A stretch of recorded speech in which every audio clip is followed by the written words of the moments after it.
What's going on, everybody? Welcome back to another episode of the Great Lakes Outdoors podcast. We are here today with two guys in the studio. We don't get this very often. We have Alyx Fonzie back in Michigan, finally. Thank God. Happy to be here. It's been a while, man. Oh, it's been a long time. I'm so happy. Has it been since the hunt? Yeah, it's been since the hunt. That's insane. I know. What was that, February, right? Yeah. Holy Late smokes. season. That's crazy. I know. I'm so happy to be here, though. I love it back home, man. Hopefully fishing tomorrow. Yes, 100%. I'm down. Get back in there. And we got Troy Stokes. Troy. You guys going handlining without me? You're not even going to be in town. You're not even going to be in town. That's true. I got to go to Kentucky Lake for the next tournament, but next time, I've never handlined, so well, the boat's going to go in the water tomorrow, which this podcast is going to drop a little bit after we're done fishing. So hopefully we have all our fingers and toes and ears and stuff after tomorrow night. But yeah, I'm excited, dude, to get back on my boat handlining. I haven't been able to do it in probably 3 years. So, and handlining for me, that old school style of stuff, like that old school, just this room in general wise. You know what I mean? I like that old school vintage. That's the real old school handlining. Oh yeah, dude. Nobody even talks about it anymore. No, and you want to know something too? Is I know the river here in Detroit, man. I think Detroit is the only area where A&S and where hand reels are made. Yeah, I don't really think there's anybody else around the country that hand lines like we do. No, I think A&S was built right just north of us here. It's in Rouge. Yeah, Rouge. Yeah. That's what it was. Yeah. I don't want to say one city and be completely wrong and look like a bigger idiot than I already am. But we got Troy Stokes today. Yeah, Troy. I'm not much of a handliner, but I can catch some bass. How's the season been going for you so far?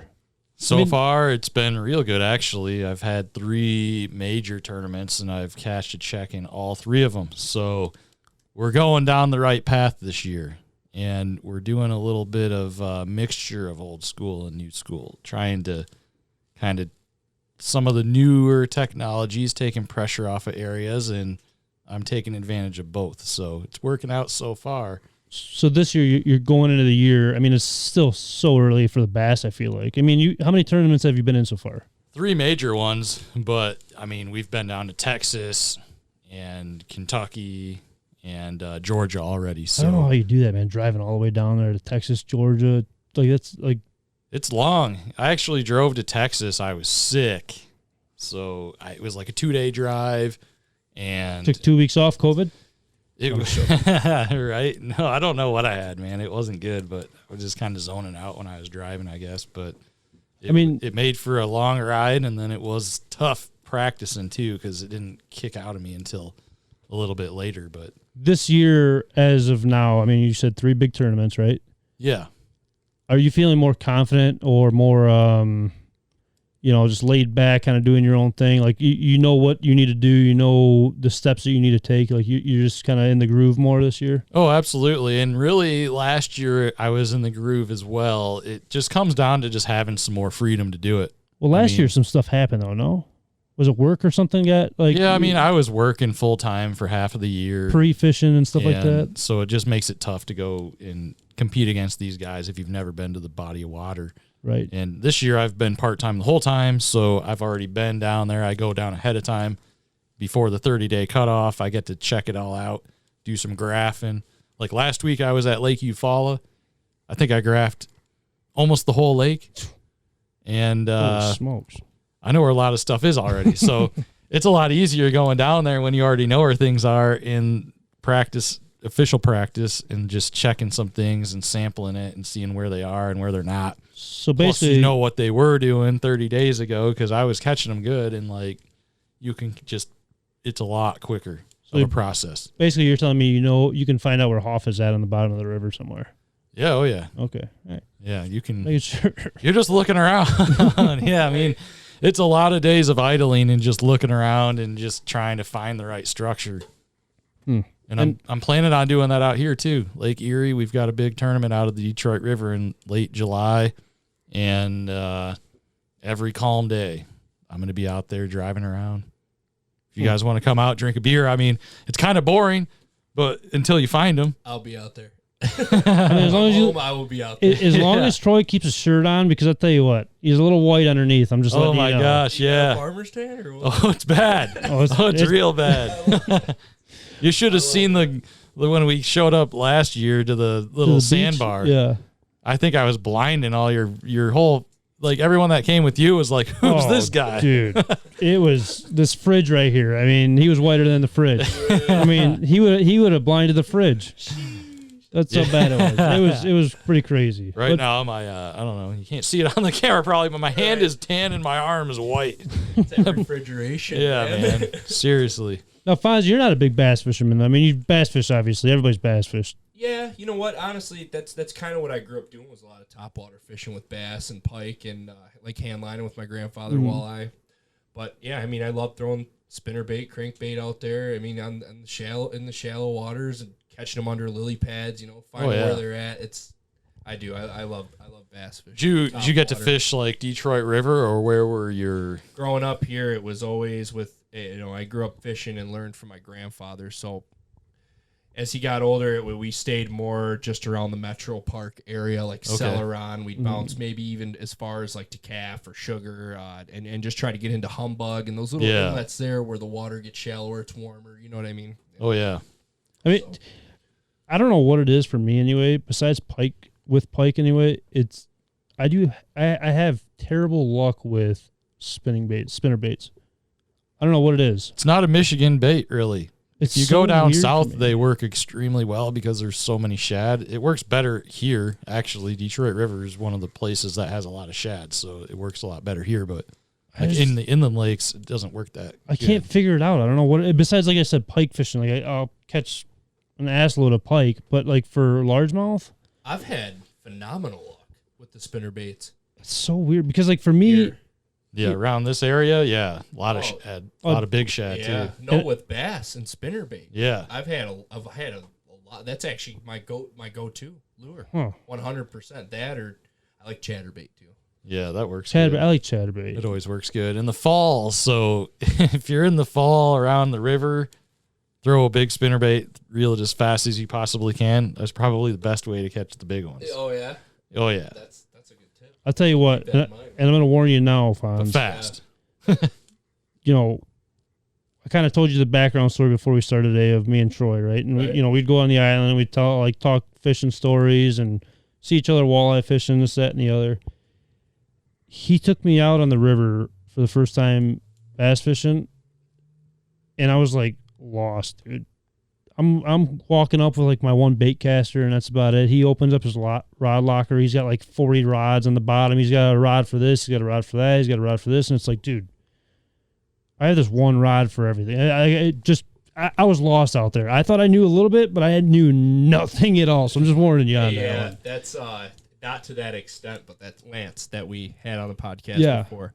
My buddy. Same way. You open up his rod locker, there's 20 rods in there, and they each got a different bait, and they're all for different things. And I'm like, above my pay grade, man. I didn't grow up doing it this hard. It's really for efficiency and also just different line sizes, different actions on your rods. So I don't understand any of that stuff. It is overall to be more efficient, though, to be quicker. Right, yeah. To be able to switch up and change your play if that's what you got to do. Yeah, exactly. And I mean, I try to limit the number of rods I have on the front deck, but you've always probably got 30 or, I don't know, probably 30 at least in the boat. I would say generally, because you just don't really know what they're going to do that specific day, and you kind of got to adapt. Right. We pull up to the first time I went out with them. The first time I even rode we got to tell that story too about the when we got your boat out of the marina and we went upriver. Yeah. Dude, wait till you hear this story. But we went out first time fishing, and I'm like, happy as can be with my bait caster, yada, yada, yada.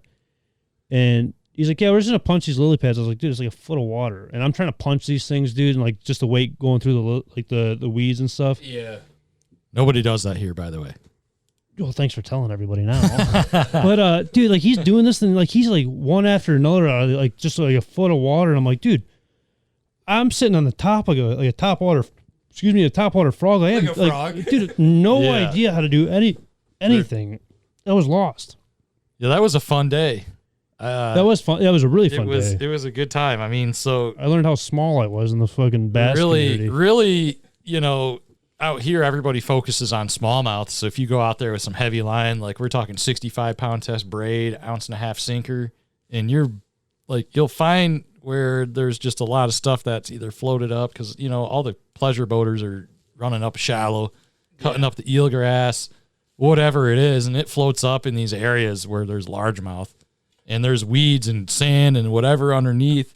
And if you can punch through that vegetation that's just on the top, man, like there'll be tons of them in there sometimes. That's what I've always wondered too. know. I've always wondered. I'm like, you see guys on when I've watched like the Outdoor Channel, these guys like they get in that stuff and they don't get snagged, but they're pulling out huge bags. Yeah, right. There's nothing because it's like a canopy, right? So you've got a canopy and then you've got some vegetation or structure beneath it, and those fish are just running that underneath it. Right. And it's really effective, and it's something that people do all the time down south, and like Lake Gunnersville, that's a huge pattern because it's got a lot of eelgrass. Yeah. Same type of thing. It gets all over the surface, and then the wind blows and where the current pulls, and it gets set up in certain areas, and you can do really well doing that. That's crazy. You said 65-pound test. Yep, 65. We're not playing around. We're throwing it in, and we're pulling them right out. Throwing 10-pound dumbbells at them. Yeah. Knocking them Why out, not, basically. man? Yeah, I mean, 65-pound test. Like when we go down to Kentucky Lake, if you're flipping the bushes, some guys will be throwing like 80, 90-pound test braid. And I mean, the bushes are just, Might as well tie a rope to your pole, That's what I was basically. going to say. Might as well tie a chain to the yeah, no but I mean, kidding. braid's pretty thin. So, you know, and if you take a black marker and you kind of just run it over it, you can camouflage it. So that way, when it comes down in the water, it's more broken up and the fish can't see it quite as good. Right. They can't pick it out. Yeah, exactly. I don't know. It's a whole different world that I had no idea anything about. Oh, dude, it's something that I would love, like, just to be a sponge in that boat, man. And Yeah, just soak up all that information and knowledge. It's interesting for me because I grew up fishing and bass fishing, and my dad's a huge fisherman, right? So, like, I kind of grew up thinking that, like, all right, yeah, I know this and I know that. And then now that I'm older and I'll take other guys out, and they're like, what do you mean this is what you're doing? And I'd have, especially in tournaments, like you'll have a co-angler that's fished on co-angler for, I don't know, 5-10 years, and then you start doing stuff that they're like, oh, I've never seen anybody do this before. Right. Like, what the heck is this? Yeah. Even just whether it's like what you're throwing or how you're setting up something on your electronics, like they'll just be like, oh man, like this is different, right? So, and you don't think about it if you do it all the time. Yeah, no, 100%. Talking about like the co-anglers and stuff, and I don't even know if we talked about this with the 2-hour conversation that we had before the podcast. You haven't been on the podcast for a while, and maybe Fonzie doesn't know, but do you want to explain what kind of, like what you're doing, like what kind of I don't even know how to describe it. What league you're in, like what? Yeah. Go ahead, give me a full rundown So this is a lot to unpack, really, but I'll probably just say that just to start off, I think it's good to kind of understand where everything started, where there was BASS and then there was FLW, right? And so those were the two main tours that always existed, and FLW had more of like a grassroots tournaments. So they have what's the BFLs. Like if you fish the river around here, you see an MLF trailer, most of the time that's a BFL. Anybody can enter into the BFL. It's like a $250 entry fee. And then a co-anglers also fish it, and their entry fee is, I think, $100. It's a really awesome deal because you get to go out fishing for money on someone else's boat, and it's a random draw. And then it kind of just keeps stepping up from there. So then there's the Toyota Series, which is what you would consider, I think most people consider AAA. Okay. And so if in the Toyota Series, if you're in the top, I think it's the top 6 right now, overall Angler of the Year standings, then you'll qualify for the Tackle Warehouse Invitationals, which is what I'm doing. And so that used to be the FLW Tour, all right? Which is the big show. Right. That's the big show. And then there was this other organization that got created, which was the Bass Pro Tour, and that was a standalone entity until actually Forrest L. Wood, founder of Ranger Boats, passed away. They sold FLW, and it was bought by BPT. Was it last 2 years? That was actually probably 7-8 years ago now. It was it was a while ago, right? So they bought FLW, and that's why you don't hear about FLW anymore, because they rebranded it Major League Fishing, which is what that other organization was, okay? And they did that because they needed a way to get people into the BPT, which is the catch as many fish as you can, immediate catch and release. Oh, okay. It's a totally different format. I watch it on the Outdoor Channel. Oh, yeah, exactly. It's high energy, man. It's completely different, and they did that to try to get it so that it would be, I think, higher ratings because people are just out there trying to catch as many as they possibly can. Right. Instead of your traditional fishing, which is your biggest 5 fish. Mm-hmm. And so they were trying to, because if you catch 5 big ones in a 4-day tournament, a lot of times you just kind of lay off because it's like, all right, well, it's in the bag. I got 22 pounds. I'm not going to like burn them up because I got 3 more days to go. Yep. And so they did it a little bit differently, I think, to get the viewership. So like that's what it is today. You have Major League Fishing, and then you also have BASS. And, you know, you guys not having following the tours a whole lot, BASS is still doing the original 5 biggest fish. And I will say that because they're doing that and some other things, they've got a pretty good lead now on MLF. Oh, really? They do, because the catch as many as you can, there's been some other changes that haven't been very angler friendly, which I'm not going to get into on this podcast. But which MLF was like what you're in, it was like the top dog. Yeah, FLW Tour, FLW Cup. I mean, anybody would have said, hey, Bassmaster Classic, FLW Cup. You made it. I think back in the day, like Walmart was sponsoring the FLW Cup. I think they paid $1 million for first place. Okay. So like it was big time money, a lot of non-endemic sponsors. Mm-hmm. And so that's where it's kind of fallen short, I think, after that time frame. And so like when I think about what do I want to do next year, I've got to start to think about options.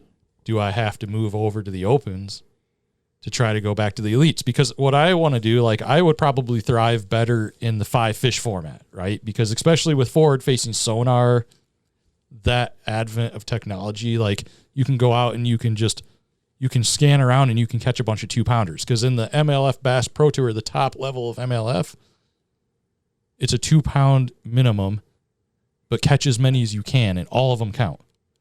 So it's getting dominated now by forward-facing sonar guys, and a lot of your legacy guys that have been like your household names forever. A lot of them have actually been trying to go over to the Elite Series because that's where it's still the 5 biggest fish, and they have a weigh-in in person, like the original, like the way that it always was. Because there's no weigh-in in the BPT, so. Right. Like I talk to guys that are in it, and it's like, yeah, people don't show up to the weigh-in. The fans aren't there. Right. Because there's no fish. Yeah. And like what I do right now, the invitationals, it's a 5 biggest fish, and we get a good fan base. Like we get a lot of people that show up, and it's a lot of fun, right? You're getting to weigh them in. If you're in the top 10, right? Like they're do a whole production, and you have everybody there. It's a lot more fun. You know, it's a great. You rolling on your boat and everything. Yeah, I mean, you roll up in there and then you bag your fish up and then you bring them up. But so it's really pretty cool the way that it's done, and it's been done that way forever. And like, you know, I came really close to qualifying up to that BPT level last year, and like I'm really close right now too, because I'm in 13th overall for the year. They take the top 5 guys, give you the opportunity if you want to fish that other one, then you can fish that one and this one. You can do both of them. Which is going to be such an exciting thing for you, looking like into it all with like, you know, year after year, you know, obviously everybody wants to grow, right? Yeah, so exactly. Yeah. You obviously are trying to do better than last year, but now you know mistakes that were made last year. Like you know how to grow off of whatever. Yeah, and it's trying to figure out like, all right, so what's better? Like, let's say I go to the BPT and then it's catch as many as you can. It's like, all right, well, if I'm just going to get smoked by everyone that's just strictly staring at the screen the whole time, then maybe it's not worth doing this one. Maybe I should go over to BASS, where if I qualify then to the Elite Series, we're doing biggest 5 fish, and we're going back that way.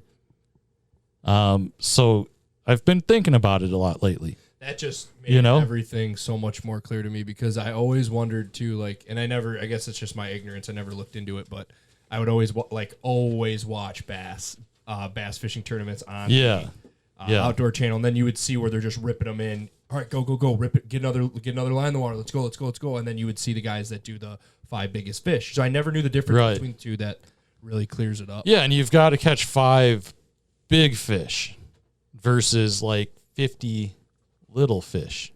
Because look, I remember when we went out and we caught 122 pound to 4 pound smallmouth in about 2 hours. We would have killed it. Exactly. I would win that tournament by 100 pounds. But if you put me in that tournament with a 5 fish, 5 biggest, we would have got our butt kicked probably. Maybe we caught what? Maybe 1 or 2? Okay, we're going to pause real quick. Step aside here. Yeah, we're going to pause. It's all right. All right, we're back after a little intermission there. Had us some jigs. I bought 20. Yeah, I know. Thank you, man. I appreciate Pretty good colors. Kyle Howard jigs. Great Lakes jigs. Great Lakes Coming jigs. soon. Coming soon to a store near you. That's our advertisement. They catch big ones, so. I don't know. Whatever. Either way. We were just talking about the whole tournament aspect of everything. I hope you picked up on some of that, Fonz, because that's like the 3rd time I've heard that, and I still like have no idea half of the conversation with that. Like, there's so many different steps and like the way that things are changing. But it's like our waterfowl to him though. Like it's just so it's second nature to you. Yeah. So it's just I don't know. It's tough. I mean the structure of things. I mean that's part of the reason why it is confusing is bad, right? You want people to be able to have consistency, and it's kind of the same way over and over and over again, so people can start following it. And they, like particularly MLF's been changing a lot of things. BASS has been staying a lot more consistent. Right. That's The MILF tour. That's what my boss always said when I first was like, hey guys, I'm gonna go do this. Like, you think we could throw a lineage logo on the boat? He's like, oh, what is this, the MILF tour? Tell Fonz the spear trip that we did when we got your boat. Mother scratcher. I'm so dumb. Is it gonna just stay there? No, it's dead. It died. Okay, tell Fonz. Yeah, we had a little bit of difficulty there. No more video. Yeah, no more video. We were trying the video for the first time tonight. Didn't work out. That's why we don't do it. But we'll start again by tomorrow. But your boat's in store, or your boat's getting worked on, and you want to take it out for the first time of the year, and it's like March. Yeah. Yeah, and actually, this is when Troy learned not to listen to me on the river. Well, yeah, and the really annoying thing was too is that I was in a big tournament, and then I just kept having this alarm, and it was putting my engine into limp mode, and that was when I ran a 2-stroke Yamaha, and those still you have to pour oil into them because they burn oil, right? Yep. And I don't know what the alarm is, and I'm looking, I'm like, I don't know, should I just keep running this thing or whatever? Because it would happen like you could run for like 5 minutes and then it would go into limp mode. You could wait like a minute, run another 5 minutes, go into limp mode. I'm like, I don't know, I'm going to blow this thing up. Yep. Well, take it over there to Daymark, which is like right next door where we're at, right? Right. And they take it out there, they're running it around, they're like, yep. And I had taken it a couple different places actually, so really good testament to them. They figured out that all there was just some stuff in the actual oil tank, like the main tank. In like the reservoir tank, Yeah, and it was basically partially clogging up the hole where it sucks up into the main engine. There's like a reservoir in there. Yep. And so the alarm was going off because the oil level was getting too low in the engine reservoir. Right, so then it would make it go into limp mode until it could pump enough oil all the way back up. So that's actually what was wrong with it. But then Kyle's like, well, since I already, because I'm like, hey man, can you like give me a ride over here because the boat's in the water. I got to take it up to the boat ramp, this, that, the other, you know. He's like, I really want to run this motor right now, man. It was super windy out. It was real heavy south wind, man. And you know, around here, like the south winds are absolutely horrible. Yeah. Horrible. Yeah. Terrible. Kyle's like, you know what? I heard they're really biting up by the Ambassador Bridge. I was like, how windy could it be up there, man? Like, it can't be that bad. Like, you know, the mouth of the river, like, I feel like it would be worse. Excuse me, because of the whole river, like, just blowing the water in. Yeah. how bad could it be up there? Oh, it was bad. Oh, dude. It was real bad. It was like my second or third time ever on a bass boat. In March, I think it was March or yeah. I want to say it was like mid-March. It was early season. Yeah. And dude, we speared, and mind you, like I'm Carhartt down, like just thick Carhartt bibs, not waterproof or anything. I think we speared like 5 or 6 waves, and I'm talking like straight over the front of the boat, boom, right on top of us, man. You're spooning water in the boat, like dude, man.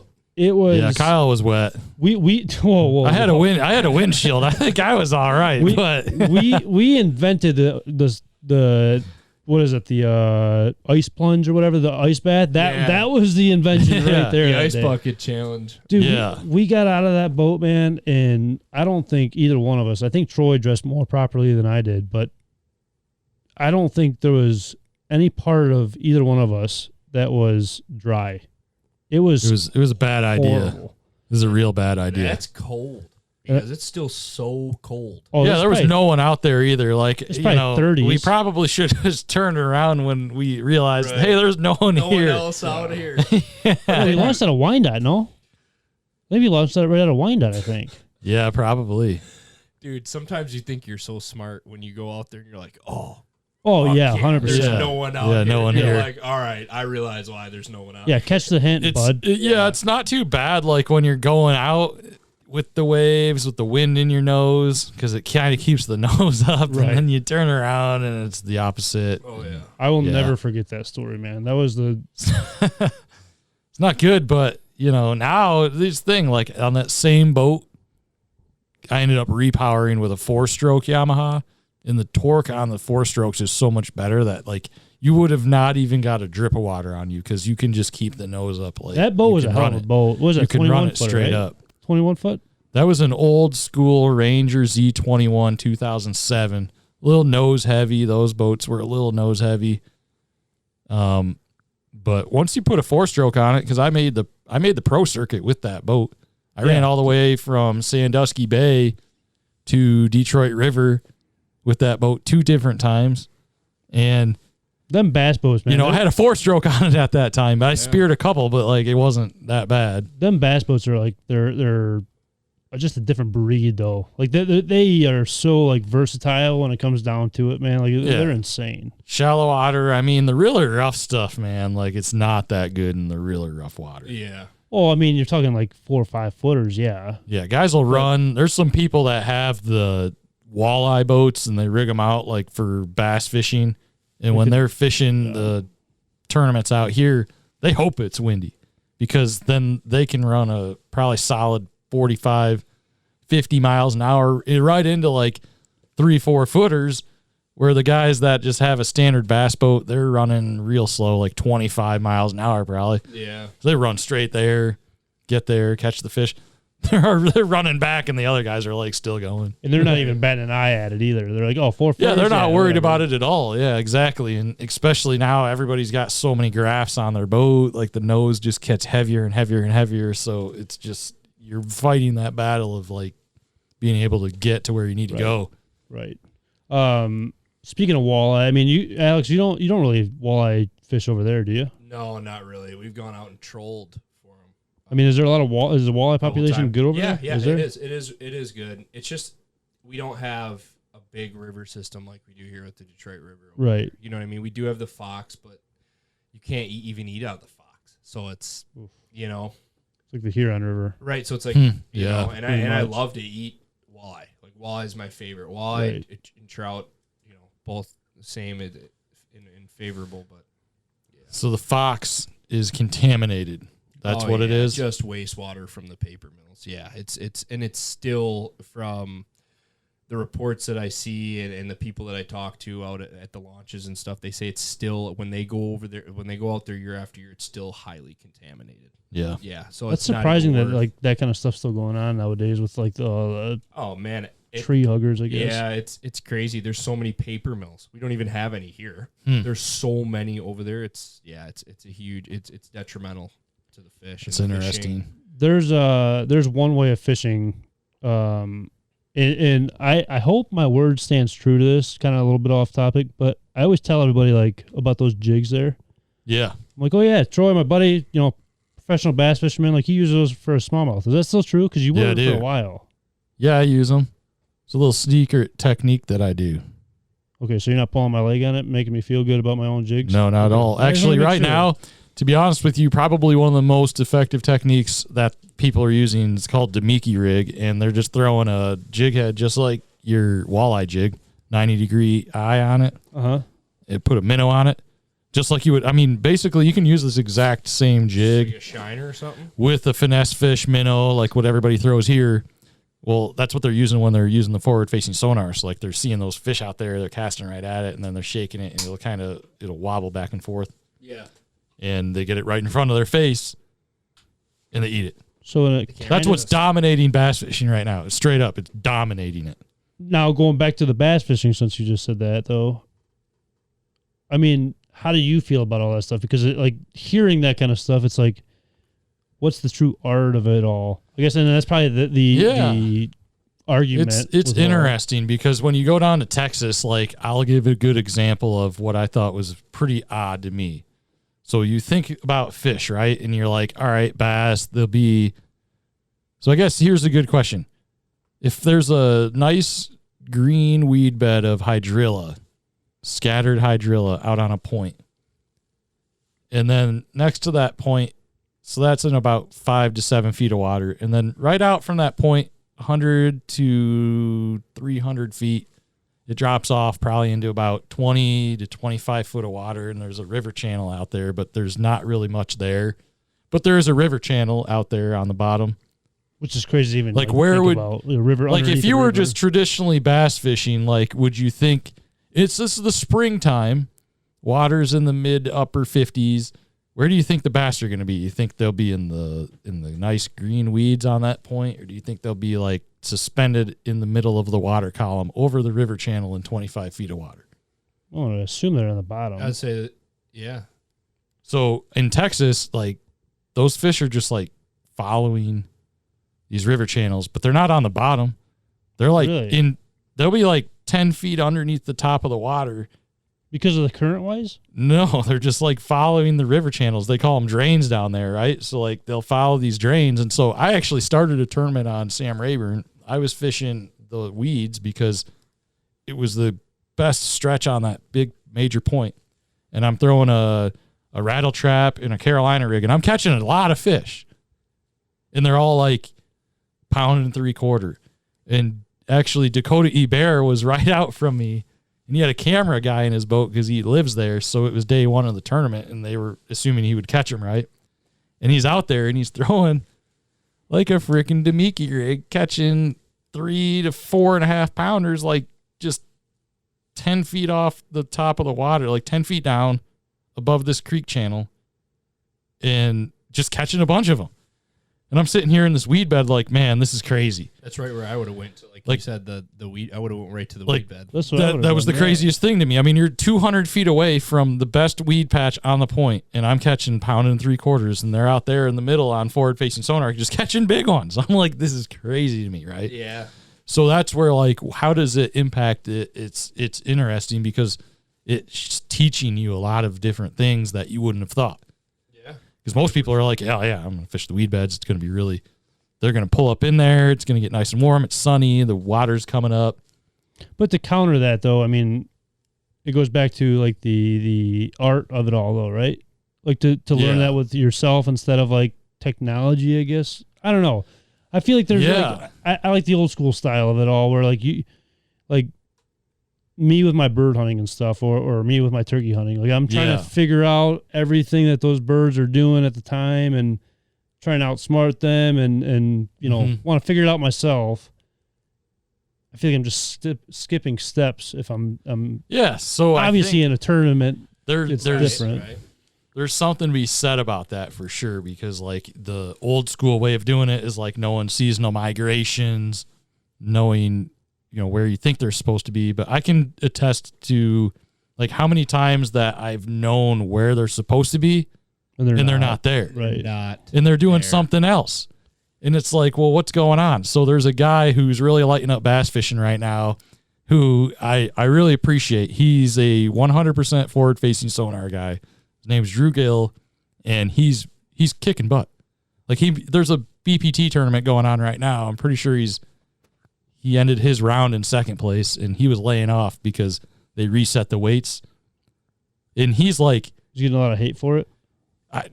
He probably does, but I like what he thinks. He's like, you guys read all the books, and you read the books, and you know fishing because that's the way that a lot of tournaments were won this way or that way. And he's like, the only thing I've ever done is looked at this screen. And so every myth that you think is real, I don't think is real, because the only thing I've ever seen is where the fish actually are because I look at the screen. Because that's all I've ever known. And so he's so good because, like, there are a lot of times when the fish aren't really where you think they're supposed to be, or the book says they're supposed to be there. And he is, like, starting to figure out what are they really doing. And that's where, like, I'm like, why would the fish be out in the middle of the lake in 20 foot of water or 40 feet of water suspended 10 feet under? That doesn't make sense to me. And you're learning more. And I think he's like, yeah, I know the fish are out there, and then I know exactly what they're going to do as soon as they stop doing that, and then he follows them, and he kind of knows where they're at all the time. Kind of makes sense, and maybe it's just like the way, like that old school mentality that I have, because like it is wild. It's like technology to our grandparents, right? They're like, oh, it's never gonna get out to be that way, but now like, look what we have compared to what they had. Yeah, exactly. You know, it's just a whole different like generation wise, right? I don't know. It's such a crazy thing. And even seeing that the other day with walleye fishing, yeah, it was insane, man. Like you literally, like you can count the number of fish on the bottom, just swimming up and down. And for me, half of the fish I ever catch, we don't even mark. Like I said before, just get me to the depth, and I know that they're going to be there. Yeah. But those little, what I think is school of fish in the middle of the water column, that might be a different scenario where you might throw something different and it might be a game changer. So you know how guys troll out in Erie all the time and they're catching them. So last fall I was out there smallmouth fishing, and I'm trying to get better at this technology. So I'm out there and I'm using my Lowrance active target, and I'm just looking around, and like shameless plug. They show up as big dots though, right? Mm-hmm. And so I see like a big dot in the middle of the screen, and I cast out to it with a minnow bait, just like what you're pouring here, like a 90-degree jig head with a minnow on it. Cast out. You know, I had to do it a few times. When the fish does come to it and eats it, it was like an 8-pound walleye. Holy smokes. Yeah, just hanging out by itself in the middle of the water column. And I was able to repeat that all the time. Like, I could tell my dad, like, my dad went out there. I'm like, yeah, there's a big walleye. Throw out there, catch it, big one. And we were keeping them. And the smallmouth were on the bottom. You couldn't really see them as good, but you could. Like, if you could get them to come up, you throw a drop shot down there or something, they would kind of come up off the bottom a little bit. That's one thing a few years ago when the walleyes like finally slowly started to trickle off, I think it was, where you would go out there and you would still hammer the walleye out there in the river. Yeah.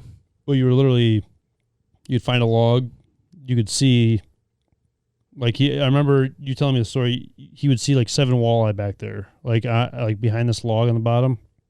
He would just cast to them and then just bounce it like a drop shot. Yep.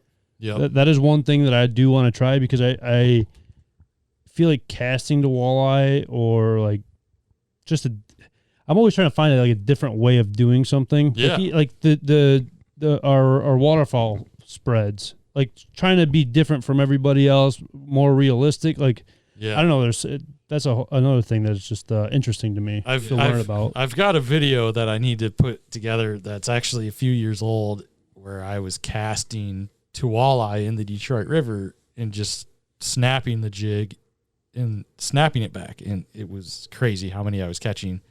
And I have it, like, I videoed it actually. I just need to put it together, but it was insane. And actually there was other guys fishing around me, and they're like, how are you catching so many? And then they started trying to cast because they saw what I was doing. Yeah.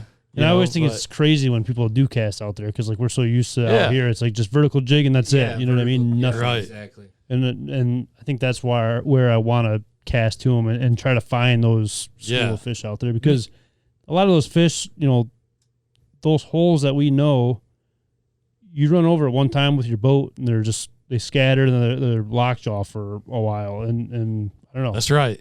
And I was fishing pretty much right. The hole that you were talking about earlier today, I was just north of that. You know where I'm talking about. Yeah. There was a lot of boats fishing that area, and I just went in there and started casting. It was just like every cast. Yeah. Crazy. The hole just to the north of it? Yeah. Yeah, I know what you're talking about. Switch one little thing up.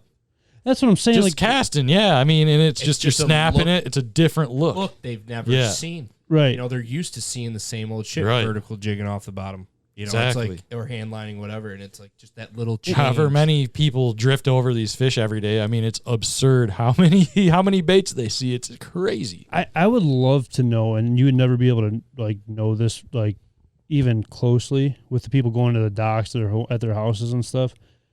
But from midnight to midnight, how many walleye are taken out of the Detroit River? Maybe in just a small portion of it all, but so. It's insane to even think about that, though. How many fish are actually moving through there? Because like I said before we started this, there was 500 boats upriver the other day, minimum 500 boats. Right. And I guarantee about more than half of those boats came home with a limit. So it's how many fish are you should be able to walk across the water, basically. It's insane. I have an aqua view.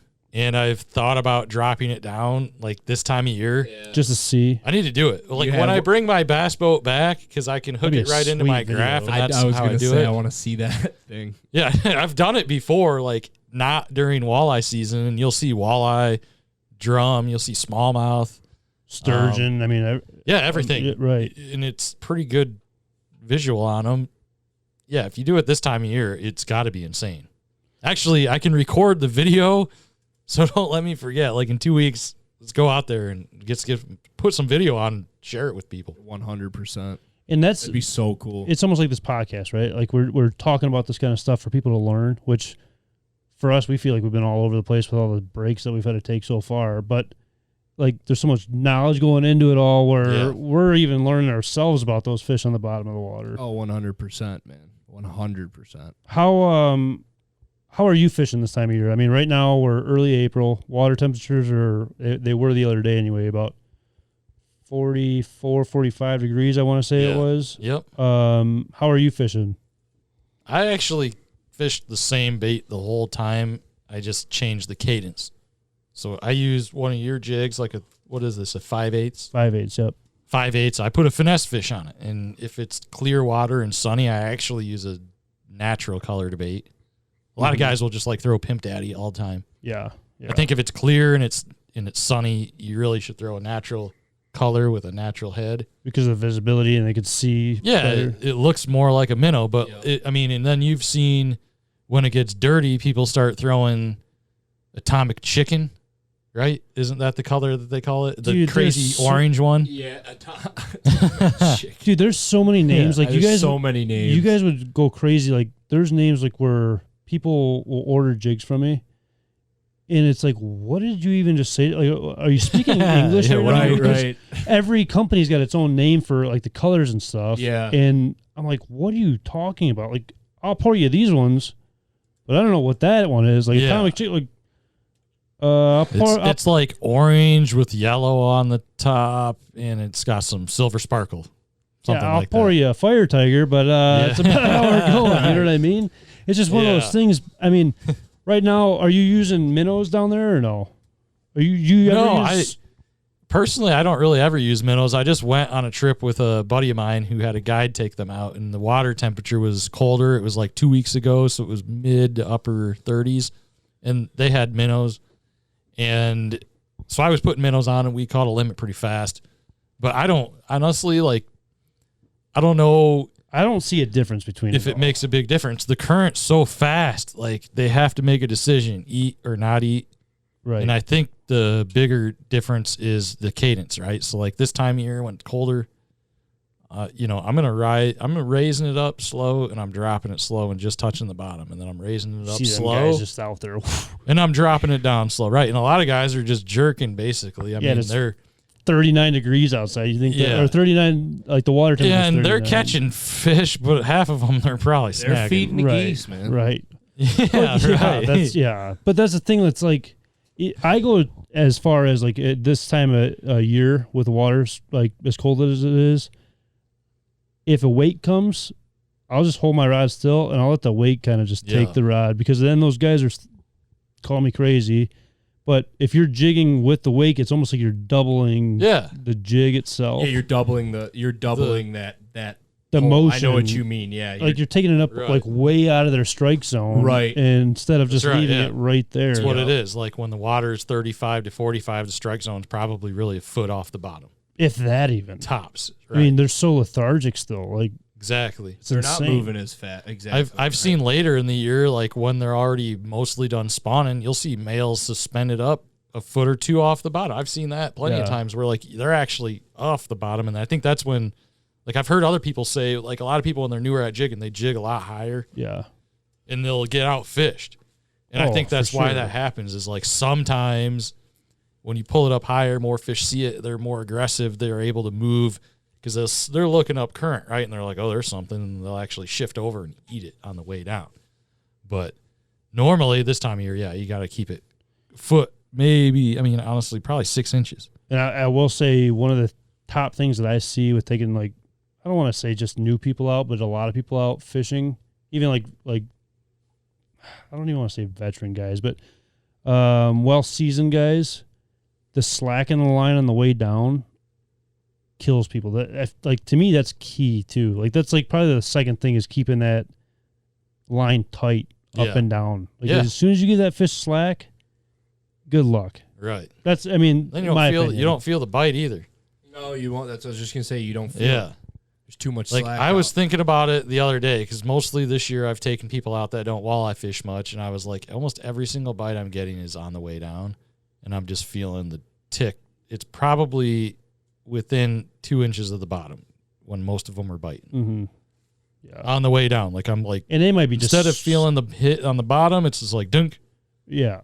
Yeah. And it's subtle, right? So a lot of people too, like they won't necessarily be able to tell the difference between that thunk in the bottom when they're first starting. What size rod do you use? I use like a 6.5 foot rod, but I think a 6 or a 5.5 is probably better. But that's what I'm switching to is a 6 foot. 6 foot's my favorite length. I'll tell you what. Yeah, for jigging. Yeah. Midsummer last year. I don't even say midsummer. It was probably late summer.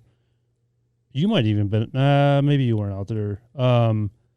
We went out there. I went out there with my perch rod in front of the island there. Mm-hmm. And you wouldn't believe the amount of walleye I was catching on that perch rod. And talk about a riot. It was so fun to catch them on that light action rod, man. It was a blast. It broke me off about half the time, but whatever. No, but like even going back to the minnows, like people swear by it. For me, it's like I don't have to dip my hand in the minnow bucket every time, and then half the time you're jigging. Say you're jigging for 3-4 minutes, right? Yeah. Is that minnow even on there still? Like, did you catch that fish with the minnow on it? Who knows? You know what I mean? I don't know. There's just so many different things with or variables with this the walleye. The guide that I went out with says that when it's really cold, they do think minnows make a difference. Now, why is that? Like 35 degrees. I mean, is there a science behind it, or is it just a? I don't think there's a science behind it. I think it's just because I was there and I started fishing without a minnow in this trip when they were talking about that, and I caught a couple without a minnow, and they're like, "Oh man, you caught them without a minnow." And I just started using the minnows again because I was like, "Well, they're here." Well, and then you're like King Tut when you catch them without a minnow. You know what I mean? Like you're insane. I don't know.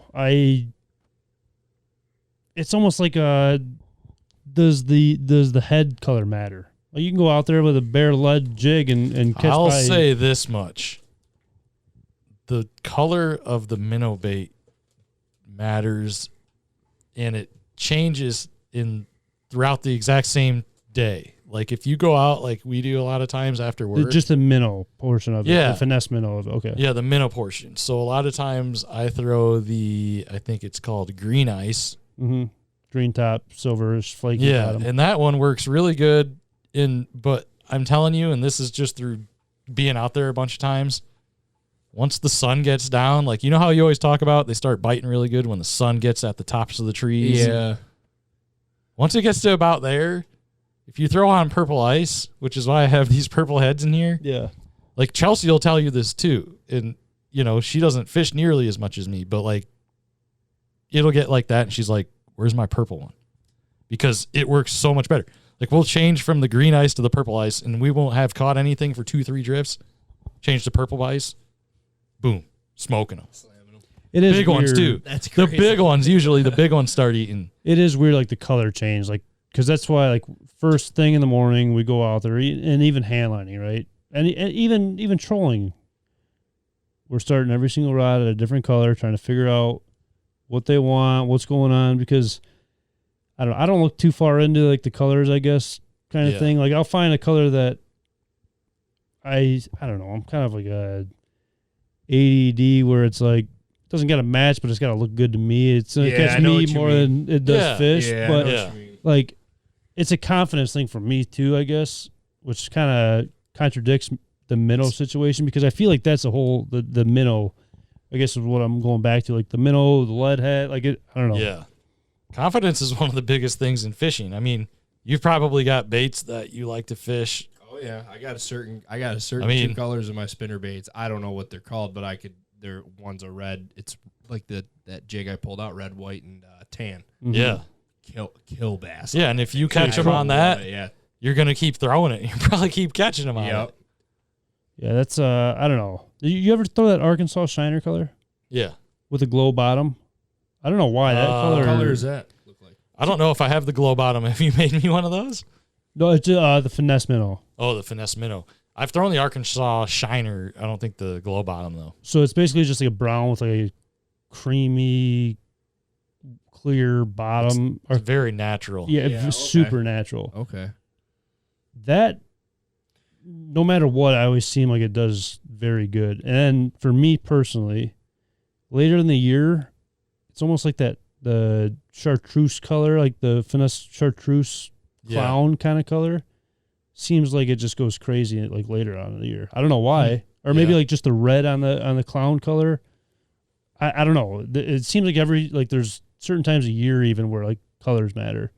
Yeah, you ever see that or no? Yeah, I mean, and I think water clarity and just water temperature is probably the biggest for me. If it's dirtier, I need brighter colors. If it's clearer, I'm going to use more natural. I mean, it's pretty simple. That's how bass fishing is too. I mean, I don't overcomplicate stuff a lot of times. Like, see, that's what I do. I overcomp. Because then you'll see guys going out there with all black stuff and just pound them. It's like, how the heck did you just do that? Black shows up better than almost anything. But just like the natural compared to, I don't know, it's just like you see all this flashy stuff. And I always go back to like, think about even just bass fishing, like say 40 years ago, right? 50 years ago. Using solid wood lures or using solid, like just homemade stuff. And then we have what we have now. Like, you don't need all this fancy glitter or nothing like that. You know what I mean? I just saw a thing on Facebook. It was like two guys walking. It was like me in heaven explaining to a guy how much I have to spend just to hunt ducks a year, like on my equipment. And those guys used to just pound them back then with like milk jugs. Yeah, literal milk jug. I don't know. I always kind of go back to that though too with like the walleye fishing.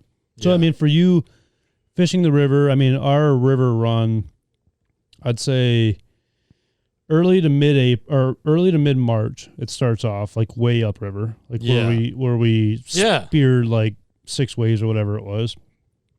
Walleye might even ended up in that boat when we were spearing all those waves. I don't know, but I don't remember eating them, but they may have. Yeah. Well, the second spear kicked them right out. Yeah, that's what it was. Quick release. Yeah, exactly. Barbless hook, quick release. Yeah, you're good. So our run goes from, we'll say, early March to, I don't know. There's fish that stay in the river all year, obviously, but it really slows down. I'd say like mid to late May. You kind of agree with that? The bigger ones, yeah, but early June, the males are in there still big time in early June. My grandfather loved June. He loved the beginning of June. Well, the mayflies, right? Yeah, loved the beginning. You just got to filter through the silvers. That's why most people say like the March through May because the silvers aren't in there quite as much yet. Right, and because run by the millions. Everybody says that the silvers kick them right out, though. That's the thing. So that's why everybody gets out of there, I guess. I think they're still in there. You just got to find where they're at. Because I've caught them quite good in June.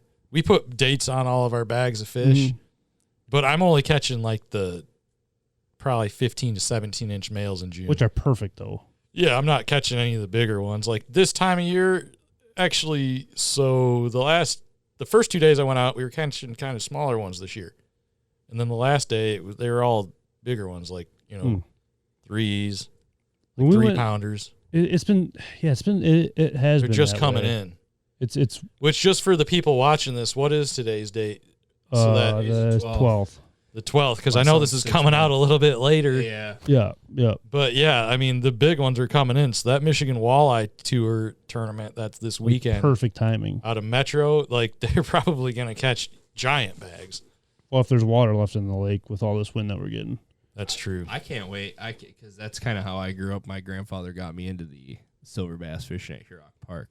When they would run. I can't wait to take my son so you can nonstop catch him. He's going to have such a good time. White little twister tail on the end of it. Yeah. And I mean, another thing that I was going to ask you too is I've never had success with frogs, ever.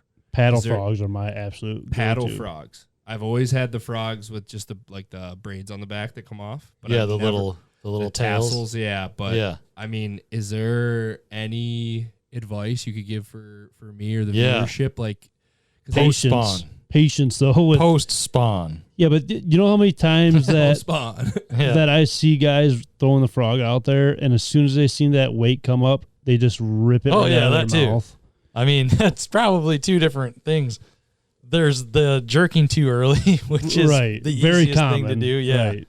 You got to let them eat it for about a second. Like you see the blow up, and a lot of times they might miss it. So if you wait that 1 second, you may notice that they missed it, and then you can keep working your bait, and they'll usually come back and eat it. But, just that extra 1 second lets them get it in their mouth a little better before you set the hook. I've had 2 blow-ups, I think, and I've probably used a frog 200 times in my life. I love so they really like to eat the frog, or any topwater for that matter, post-spawn. The females come back up in there, and they're kind of actually going up to the bluegill beds, getting revenge. Yeah. And, because a lot of times when the bass are on the beds, the bluegills are just up there just messing with it all the time. Yep. Annoying them. You guys have probably watched it before. Oh, yeah. You watch it. Bluegills are just going up there and the bass is running them off. Well, once they get off the bed, man, they go right back up there because the bluegills spawn immediately after the bass. Yep.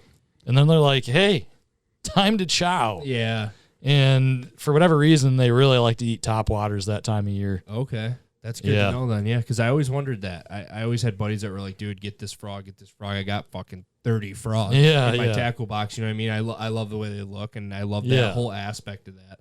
And I've never had success with them. That and like open water frog versus throwing it on top of mats and lily pads. Mainly that's what I do. It's a little different too, yeah. So on top of mats and lily pads, I mean, that should work pretty good. And like if you've watched, I know Wired to Fish has done some videos. Okay. Like if you have sun and you're looking through a mat of just, I guess, moss or whatever it is, right?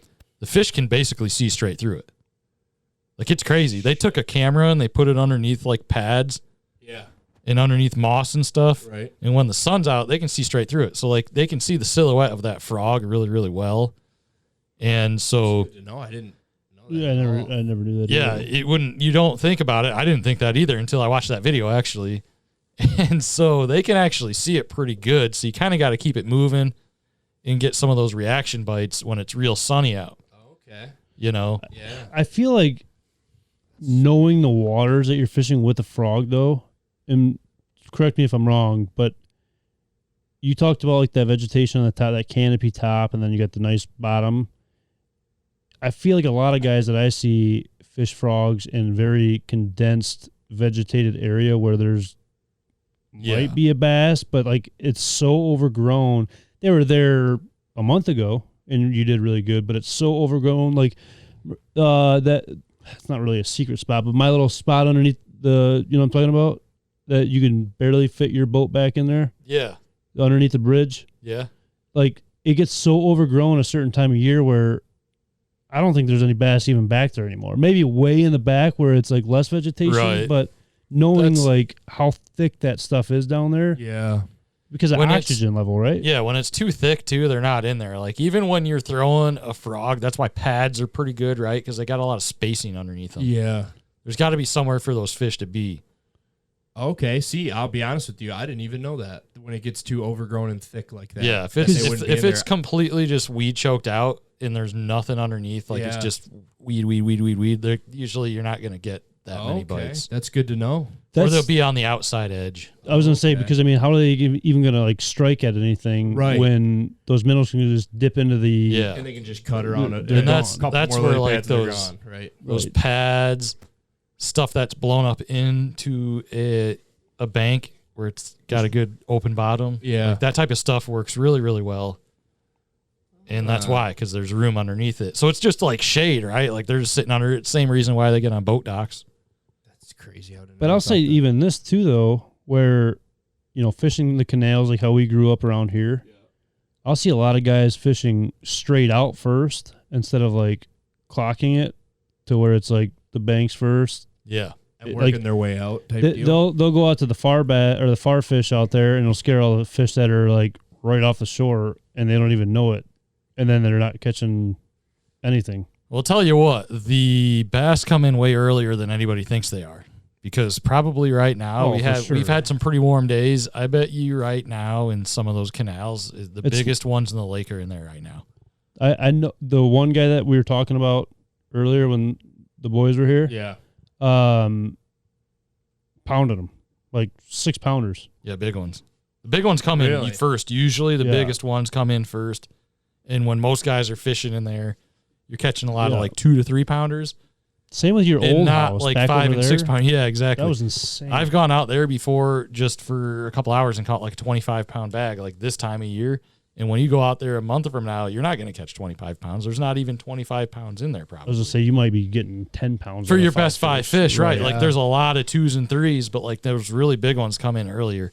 You won't catch as many of them, but you'll catch the really big ones. The really big boys. Yeah, which actually I really want to get out there and do that because I know it's going to be good. Right, it's probably really good right now. So hopefully when I get back, it'll still be going. See, that's so hard for me though, and I don't know how you can like control yourself with like being a bass guy, obviously making a living off of bass fishing, and then being so driven to walleye fish as well. Because like right now, walleye running, I'm on the river, man. I'm not worried. I wish about I was home. Yeah. That's all I can say is I wish I was home. Dude, I just got my boat out. out of the shop. I know, and I got Lance gave me old graphs and a really nice old graph that he had because he upgraded a Helix. And dude, I want to come back home and fish the river so bad. Yeah, I will say though, I there's 2 more things that I want to touch on with like the walleye. Is one, people can't be scared of the shallows. You just got to know how to fish the shallows, because those big females, especially at night, or even like the docks that are illuminated, and they're chasing minnows up in the shallows. They're spawning up on the. There could be a tiny little spot where it goes to 8 to, or it goes from 10 to 8, and they're sitting right on that 8-point ledge right there. I mean, I think there's not enough people that really take that into consideration, and how easy those fish can get spooked out of those spots as well. Yeah, I need to learn that better. For walleye? That's probably why I don't catch a ton of big ones. Like I catch a ton of 3-pounders, and I usually will catch like a couple 6 and 7s jigging per year. My biggest one, and it's not even nothing to even brag about, but so here's the thing though. Walleye fishing, I'm only looking for like the 15 to 20 because we're eating them, you know what I mean? Like I'm not looking for the big, good eaters. Yeah, right. Yeah. But the biggest one that I caught jigging, which like I said, nothing to go crazy about, is a 6-pound male, probably this time of year, in 6 foot of water. And he was just up there, but like I said, it's knowing that I can't run over the top of that fish at full speed and scare that fish out, or because I mean, one, the trolling motor's sitting so low and it's kicking some current back off of it. Right. Casting up on those docks at night, you'd be surprised on how many fish are up there chasing minnows or spawning next to those docks, or just any sort of structure that's sitting next to the docks like that. Yep. And I'll be honest too, I'm surprised on how many walleye I catch bass fishing in like just the canals. Yeah, have you ever done that or no? I don't think I've caught any in the canals, but Like, I mean, there's weeds. They I've never probably caught spawn any on them. canals. which is weird because it's like the muck bottom, the same Yeah. spot underneath the bridge there. Yeah. I've caught walleye back there. And it's like, what the heck are they even doing here on a muck Right. bottom? But you'd be surprised on like the spawn and chasing minnows and the Chasing those food. minnows or up what, to that shallow water. they're gonna do what they're gonna do to chase food and Yeah. eat, you know. And people don't think in that way. You know, they just think that it's walleye. Oh, they need deep water. They need rocks. No, like they will spawn on those tiny little points. Like Yep. one of my good buddies the other day, he was out there fishing a spot where I went to the 14 to 12 and then went 12 all the way out. And I'm like, dude, it's only 12 foot of water. Why don't you go to 18 foot? Sure enough, like we were catching all of our fish right in the 12 foot. As soon as we dropped below the 12 foot, like even if it went down to 13 foot, nothing. Wow. Break there, Yeah. yeah. Well, it's just the something that there could be one big female sitting on top of that, and all them males, all them jacks are sitting right there and going crazy on it. Right. But people are just blowing right past it. The only time I saw that was on Houghton Lake when they were just in the weeds, but there's no current there. Houghton Lake? Yeah, Houghton Lake. Yeah, they were in shallow weeds. Like we should have been bass fishing, and we're just like catching Yeah, because walleye. Houghton's shallow. Yeah, there's a lot of walleye in Houghton Lake, and that's why it doesn't really Really? surprise me that you've caught some in Didn't the know that canals. either, because the wife's parents or the wife's grandparents have a spot right on Houghton, and when I'm out there all summer, so that's good to know. I didn't even Yeah, know oh yeah. that. There's a ton of northerns though. You're gonna get bit off like 50 times. We caught up. Me and her dad on mini mites caught a ton of northern. Yeah. Ton of northern. Yeah. Yeah, it's actually I feel like it's a nuisance on Houghton Yeah, Lake. there's a lot of northern. We caught a couple largies, but it was a lot of northern. I didn't know that. We never pulled Walleye, a yeah, the walleye actually. I mean, we were just throwing what you would throw around here. We were just like kind of throwing a white, just grub, yeah, yep, white grub. yep. Kind of just pulling it through the weeds. We had neon yellow ones, Yeah, mini mites. Yeah, same thing. Yep. I don't know. It's tough though, like to judge from Houghton to here though. At the same time with the current and Oh, yeah, I there's just no know that comparison at all. I just know they'll spawn in that type of cover, like the weeds, because that's what they were doing there. are they doing it there because that's all they have, or are they doing it there because that's like a natural? Probably all they have. So that's what I'm saying. Like compared to Yeah. the river wise, so it's hard to like. And that's a big lake. Yeah, That's it's, a 20,000 acre lake. yeah.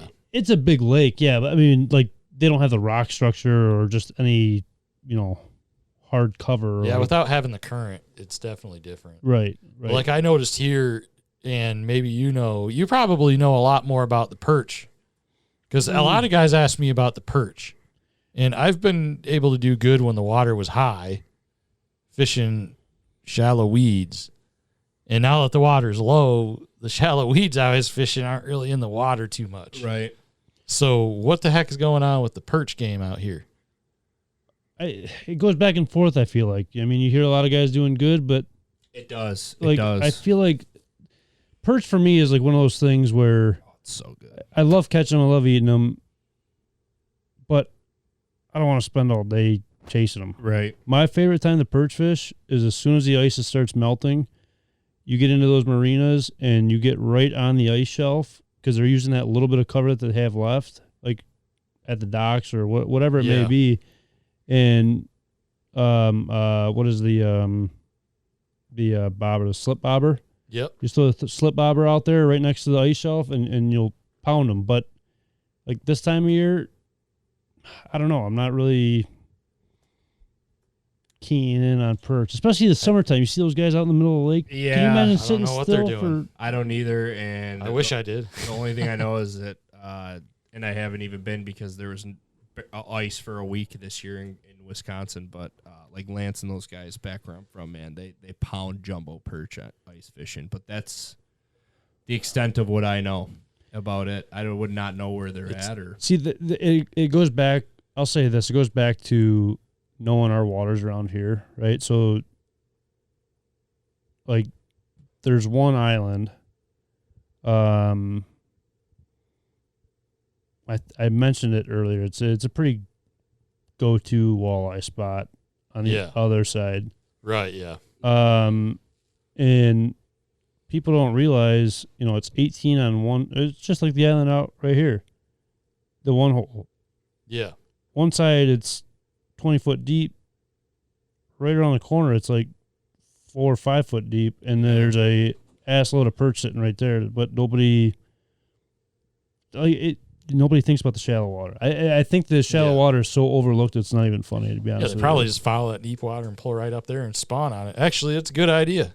Well, I mean, think about it though. What time of year are we talking? Because I caught a couple last year. I want to say We can go out there right now. I was Honestly, gonna say perch spawn 12 early. feet of water I was in. I was catching quite a few of them in 12 feet of water right outside of.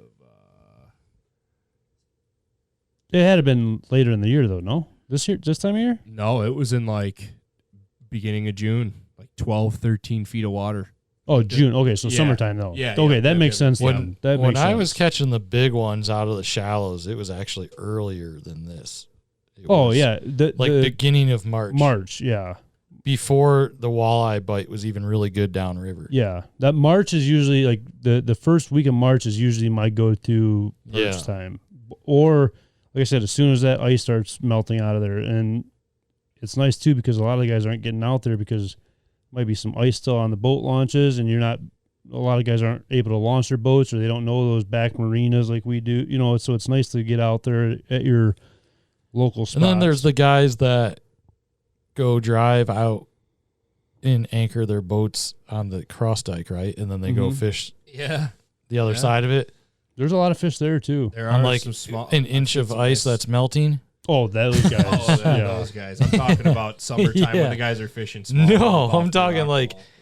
Yeah. I'm looking out there at the boat ramps that time of year, and I'm thinking about going fishing, and there's some guys out there, and I'm not gonna I'll talk to them, and they're like, "Yeah, man, we went out there and fished on an ice sheet." I've wanted to try that though. To put the boat on the ice and just try it. Like, But then they get stuck because sometimes like a big ice flow will come through from Clare, and it gets stuck on that riprap, and their boat's right there, and then they can't get back. And then you're I don't want to try that part. I just want to try to be like It fishing on the seems ice. like That's it all I wanna seems do. pretty sketchy to go catch the perch, but The problem they is, do is it. right. people are so gun ho about everything though. You know what I mean? Like people are so, I got 3 inches right here. It's good all the way. No, it's not.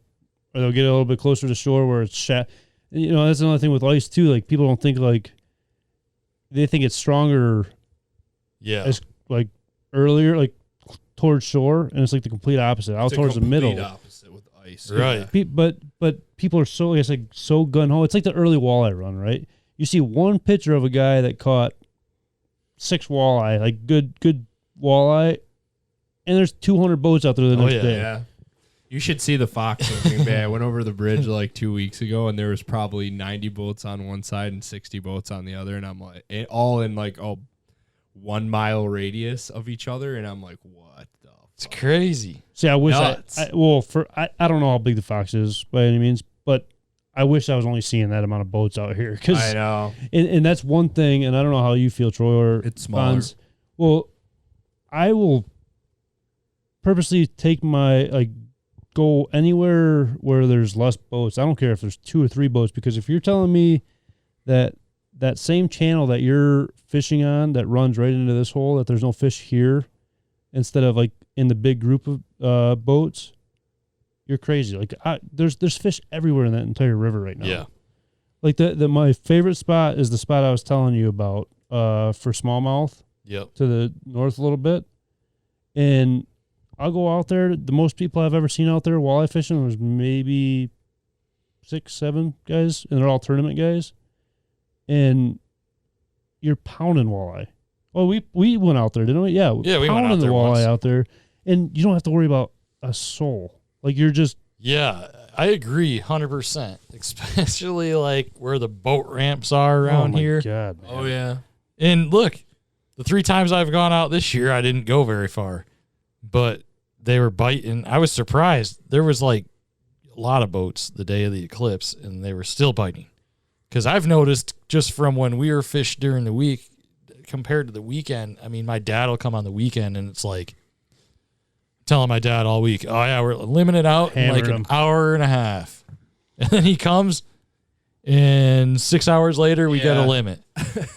And so that boat traffic really messes with those fish. Yeah, it does. Last Pressure, week, man. I mean, the hand lining, which is like a dying sport, I guess you'll say, or a dying, dying. It's just, I don't know. I don't know how it is. Yeah, I mean, there's not a lot of people that know about it, obviously, which, kind of goes back to why I enjoy it so much, and it's so much more hands-on, hand lining, hands-on, obviously. Yeah. But we went out last week hand lining. It was like dead for the first like hour and a half, but it was like right after kind of like the sunset. And I guarantee you it was strictly just because there was 1,000 boats that were in that river running up and down. But as soon as they got a little comfortable, it was on, man. Pressure. Same thing with the birds. It's the same shit. These animals, they feel pressure, and you know what I mean? They're going to go into fight back mode. They're going to go in defense mode. They're going to shut down. I think, and you know what's another key, especially when the weeds start coming in, and that's usually when the silver bass come in. Yeah. At night, if you can find a sand pocket where there's not weeds, I mean, I was saying not weeds inside there. If you shine a light in those shallow sand pockets, you'd be shocked on how many walleye are sitting in those little tiny beds. Where I know a lot of guys that will just cast there and they'll limit out in 10 minutes. Like every cast, walleye, walleye, walleye.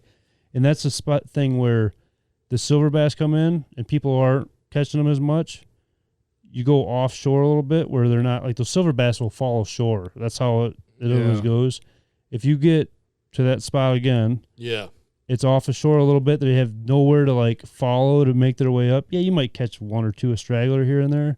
But them walleye are always stacked up. Right now, they're so spread out. So, yeah, it might not be as good right now. Right. But there's certain times a year where, like, goose hunting wise, I try to do like a journal this year with like scouting, and it just gets too tough. And I so wish I was more like just gun ho about it, because that'd be one thing where I wish I could look back in 10 years and be like, oh, this time of year, this temperature, we're going here and we're going to hammer them. Yeah, a log.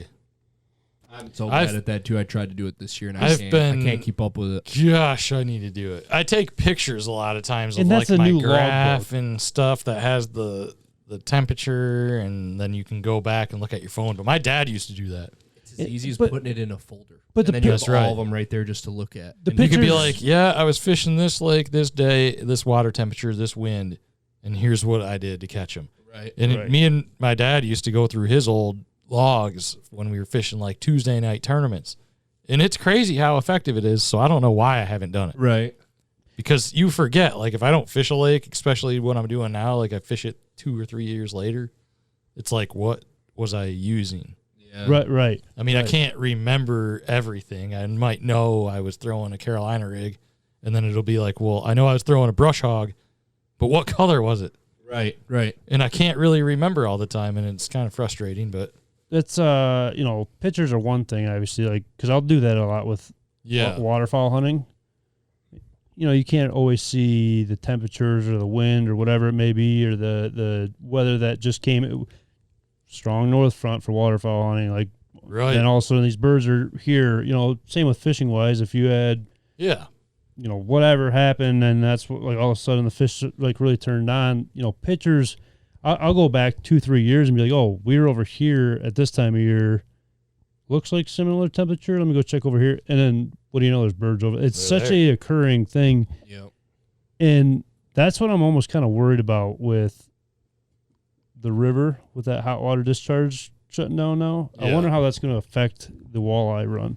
I think it's been so low for so long that it's not really going to change anything from what we've seen the last 2 years, because like they weren't running much out of it the last couple of years. That's true, I guess. I remember going here when I was younger, and everybody would just fish like where the pier is right now, the fishing pier. That's going to be, That used to be the best spot to fish in the river, that fishing pier that comes out. Like, that's where everyone was, up on there, because that's where all the warm water was blowing. That's where I caught that 6-pounder in 6 foot. Yeah. Well, now all those fish are like in the middle of the channels. The only difference I've seen, they don't really pull up on there as quick. They wait for that warmer water. Right. It has to naturally warm up. And they'll push to it. Exactly. And I didn't know this, and Fonzie, you might not have known this either. Probably. You guys talked about that barometric pressure. Yeah. This is another topic I understand. I only understand it with deer, but I do not understand it with fishing. And It's probably the same thing. Is it the same thing? Yeah. Okay. Well, yeah. I don't know. But it even goes for walleye, and I had no idea. Some guys explain it so into depth. I actually don't even look at the barometric pressure. I more look at like the skies. Like a high sunny sky is usually high pressure. Right. And that's how I know it more than anything. Yeah. It's like I know when it's really, really sunny out and it's been sunny and calm for a few days. I just kind of know how to catch them that way. But so I don't really think about pressure as much, but I think it's kind of the same based on the weather pattern. Yeah. Like if it's, super high sunny skies or cloudy and windy. Right. I think that generally correlates with barometric pressure. Okay. Yeah. Same thing with deer hunting. Yeah. I mean, the pressure doesn't change, Yeah, right. And like the high sunny skies for fishing, usually they're more tucked tight to the cover. Right. A little bit harder to catch. You got to kind of get your bait right up in there, deep into whatever it is. I don't know how that is for hunting or not. If they roam more when it's like a lower pressure. They're more active on a higher pressure. Oh, they are. Yeah, that's what I've always been told. See, that's the thing where So that's like the opposite. Yeah, I've always been higher pressure. Get out there and sit in your stand. Oh yeah, my grandfather. Interesting. Yeah, my grandfather was huge on that. That pressure's in like the high, like the 30s and shit, and it's building up. It's been a nice sunny day. Get out in your stand. Yeah. See, I need to look more into that kind of stuff because I'm like kind of stubborn with it all. I talk to other guys and they're like, I talk to some other guys that are really freaking good at what they do, and they're like, dude, don't even look into that shit. That's all voodoo shit. Well, that's where I kind of go into. You know what I mean? They're like, that's like, you know what I mean? Well, in hunting aspect. Yeah, like, I don't even know. Or even fishing, but every scenario is different, though, right? I mean, how much is your deer woods getting pressured? How much is that all plays water into getting pressured? Right. You know, that's I don't know.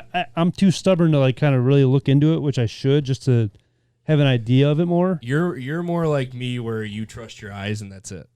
Yeah. You know what I mean? Like you trust what you've seen, what you know from experience, and that's what you go off because you've seen it time after time after time. That's why I don't want people scouting for me half the time because it's like I want to see those birds on the field. Exactly. I want to see where they're going. I want to see how they are out there. Yeah, it's loaded here today, and they've only been in there for half a day, and then they jump to it. You know what I mean? It's like the early walleye run again. It's like, no, I want to see if it's actually started or not. Like, let me go out there and see how good it actually is. Yeah. Did you guys snag half of those fish, or are they actually biting for you? Everyone's got their own perspective, so good to you is maybe not good to the other guy. Right, exactly. There is another spot too. I got to show you, man. I fished it a couple years ago, and it's like it's just north of the spot that I was telling you about for smallmouth. Yeah, and I'll tell you what, man. There's so many different little tiny holes in that river where. I don't know. It's crazy why people are still bunching up next to each other. Like it's crazy why like what'd you call those pirate scanners or? Oh yeah, Waypoint Pirates. Yeah, but it's Pirates. But the old Waypoint Pirates. Fonz, you might know this. Like, do you realize like there's guys out there that will literally take their binos out to see the nets hit the water and then they're right on them? Yeah, 125%. Like it's insane to even think like I got to rely on that guy to catch a fish. And that's how I know where I'm going to go fishing today. Like, what? Yeah, I was actually recently talking to a legend out in this area, which I'm going to get him onto the podcast probably this year. He'll remain unnamed for now, but he was talking to me about Waypoint Pirates because I was just having a conversation about wanting to spend some time out on Erie and idle around and try to find some stuff that I think I might be able to win some tournaments on. And I was like, yeah, I mean, I'm planning on spending like 3 weeks to do this, right? And this individual's also done that type of work and put in the work. And he's like, man, it's the craziest thing. Like you'll be fishing out in the middle of Lake Erie and you'll have found, he's like, you'll find I want to 10 to 15 like 4-pound spots, like where you'll catch a bunch of 4-pounders. He's like, you'll find 10 to 15 spots where you catch 3 and 4 pound smallmouth. Right. Before you'll find one where you'll catch 5 pound to 6 pound smallmouth. And he's like, the craziest thing happens. He's like, I'll go out there and I'll be fishing in a tournament and I'll be fishing. He's like, and by the way, when you find one of those spots that has like 5 and 6 pounders on it, he's like, there's probably like 10 4-pound spots within eyesight a lot of times, like at least 3 or 4 of them. So there's not like it's just one waypoint where all the fish are at. Yeah. Within an area. And he's like, I'll be out there fishing. And he's like, I don't know who's selling the waypoint, but there'll be 10 boats that will come and run and fish the exact same waypoint and then just keep running. They'll fish it and then leave. And he's like, there's no way any of these people actually found these spots, because if they would have found that spot, he's like, they would have found the other 10 spots that are right in within eyesight of it that I'm fishing, catching 4-pounders, but they're like running to what people are saying. This is the juice, is what they call it in smallmouth land, right? It goes right back to where it's crazy. That channel underwater that like you can just see on any map or whatever in the river. Yeah. Like I said, it goes right back to you guys are just north of that same water channel. You're telling me there's no walleye right here? Like that's what it is, and it's the same idea, right? It's like, well, this is the spot. This is the juice. So somebody tells somebody this is the juice, and then other 20, 40, in walleye terms, there'll be like 60 people on a spot because it's like that's the juice, right? Right.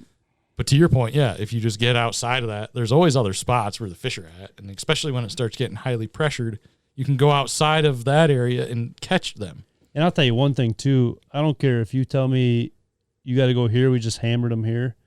I could be 10 foot off of that mark, and that one point down there that those fish were on that you kept on going over and I'm not, can be the difference of a good day and a bad day. That's right. So that is a lot of the time, too, where I wish I had more time to be able to scan the bottoms and try to, because it goes back to even that day that you found that log and seen the walleye behind the log and you were just casting to them. Right. You took the time to find them and you were done in a heartbeat compared to the other guys that are just doing the same thing over and over and over, running it like robots, hoping that they're going to do good. Yeah. And I've actually done probably better just almost every spot that I have that's very good, whether it's walleye or smallmouth. Like I always find the stuff that's kind of close by that is relatively good, because when all that pressure hits those key areas, those fish move off of it. And then especially the biggest ones, they'll like push off to the side, and then you can fish that stuff and nobody else is fishing it. And you can catch a couple big ones just fishing off to the side. It doesn't even have to be that far away, but just not where everybody else is. And they spook them right to the side. Yeah, they're pressuring it. They push them off to the side. I can't tell you how many times. Like I'll start in tournaments where everybody's racing to the same waypoint that I did good on in a couple tournaments, and it's like I'll start up from them. There's one spot, the spot that we caught 120 fish off of one time in like an hour. Everybody knows that now. I mean, it's pretty much done. I tell you what, I could promise you. But you can catch them 150 feet up from that too, and I'll go up there and catch them. I promise you I did not drop that on this podcast. And you want to know what that all comes back to? Is Darwinism. Those fish just get smart and they learn. Yeah. And they know, hey, if we just stay here, I mean, we're gonna get pounded. Yeah, and they're getting pressured, man. Yeah. There's a spot where I can't stand it, and I'll drop the name of it, the Bellevue Drift. Yeah. You know what I'm talking about? Bellevue on the east side over there. You know what I'm talking about. The rock wall, it's got the hole in the wall over there. Oh, I know what you're talking about. Yeah. That's not what I call it, but I know what you're talking about. Yeah. Okay. Just the very, yeah. Okay. So you guys have all the official names. What do you call it? I don't want to know. Dirty Mike spot. Dirty Mike and the boys. Yeah, I was going to say Dirty Mike and the boys. It's like my favorite spot, actually. It's my favorite one. It's a heck of a spot. I went over there the other day, though, around there. It was like what you were just talking about, different spots and eye length. Yeah. Was there guys over there? Oh, dude. Was there guys over there? I didn't even, I had to go through the channel to get around those because there were so many guys. But that's a spot where I can't stand because it's a blast to fish it. It's 9 foot of water, and there's a lot of big fish that hang out over there. Yeah. But it takes that one guy, instead of going outside of the boats, rip right alongside of them, and it scatters the entire school of fish. Yeah, ripping right down the middle. Yeah, it's horrible, man. I ain't gonna lie, I did that one time. Well, I mean, everybody's been there. I did it one time. Everybody's been there one time. With my first boat when I was like, oh, God, I got my first actual boat when I was like 23. Yeah. Yeah, and I got bitch. There's some guy was screaming at me. I didn't know no better though. That's what old Cancer Joe wants his buddy to do. He was like, I'm bringing a potato gun next time, and I'm shooting every guy. I'm like, dude, I'm staying away from you. Man. Them bitches hurt. As long as you're not the guy that's like in the speedboat. No, it's a tournament, guys. Is what everybody hates. Like the $140,000 giant boats. That's the guys that people hate. I mean, you can tell your local guys around here. I mean, come on. And then you got $140,000 sparkly, shiny boat. Come on, you're not from around here. You know, and it's it is such like, and it is a small area where we live. I mean, there's like 10 cities within. It's very big. Everybody knows each other. That's pretty decent. Yeah, that's surprising. It is surprising to me because I grew up in like Wacusta, Grand Ledge. I went to Grand Ledge, and that's a small area. What was the first name? Wacusta. That's Indian. It's an Indian. It sounds like all the Wisconsin. It was an Indian girl. All native. Yeah, they're all native. Manitowoc, Waukesha. It's like northwest of Lansing. We'll start calling you Redfoot. I don't Chief know. Big Snake. No. All right, that's it for this podcast. But like moving over here, I would think because it's Detroit metro area, I would think like, oh man, like there's so many more people. But yeah, it really has like a smaller town feel, especially if you get down to like kind of where we live, like Trenton and south. Oh yeah, it gets consolidated. I think it goes to the point where like we find our own kind of people though. Yeah. Because, I mean, it is obviously big and we don't know everybody. But you find your, like, it's not even your, you find your posse of acquaintances and you kind of just mingle along with each other and stuff like that. I don't know. Because you go out there, you don't barely know anybody out there. Right. Do you think, and I don't know why, I just, like, this kind of is all clicking for me while we're talking about it. When you talk about smallmouth, it literally reminds me of walleye. You ever thought about it like that? I mean, all fish are similar in that they have the but it seems like desire to spawn at a certain time with a certain water temperature, and then they go into post-spawn, and then they go into summer pattern, and then fall they want to eat a lot. But the aggressiveness of smallmouth, like I couldn't say that with largemouth and walleye. But it almost seems like the way that we're describing smallmouth fishing and walleye fishing, it is very, very similar. Yeah, I mean, I don't know. Like, I think it's really to do with the seasonal pattern in my mind. Like, the walleye come in, they're it's just like the largemouth pull into the canals, in my opinion. Like, when they're up in there, you can catch the heck out of them. Yeah. It's the same, like the walleye coming up into the river, you're going to catch the heck out of them, you know?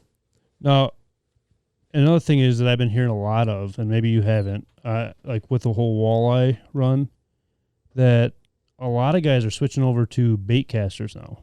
Have you seen that at all? Not too much. I mean, I see some guys fishing with a bait caster, but it's like not too much. It's like a quick release. So you know how like your bait caster, you got to flip it back around, like you got to spin the reel, click it back in. So this one's almost like a trolling rod where you hit it down and then you just flip a switch and it locks in. And that's when a lot of those guys are doing 2 rods.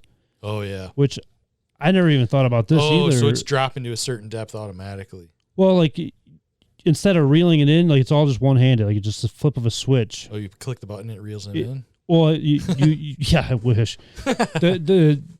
You drop it, you hit the button to drop it, and then you like flip a switch and it stops it. Like it locks the reel in.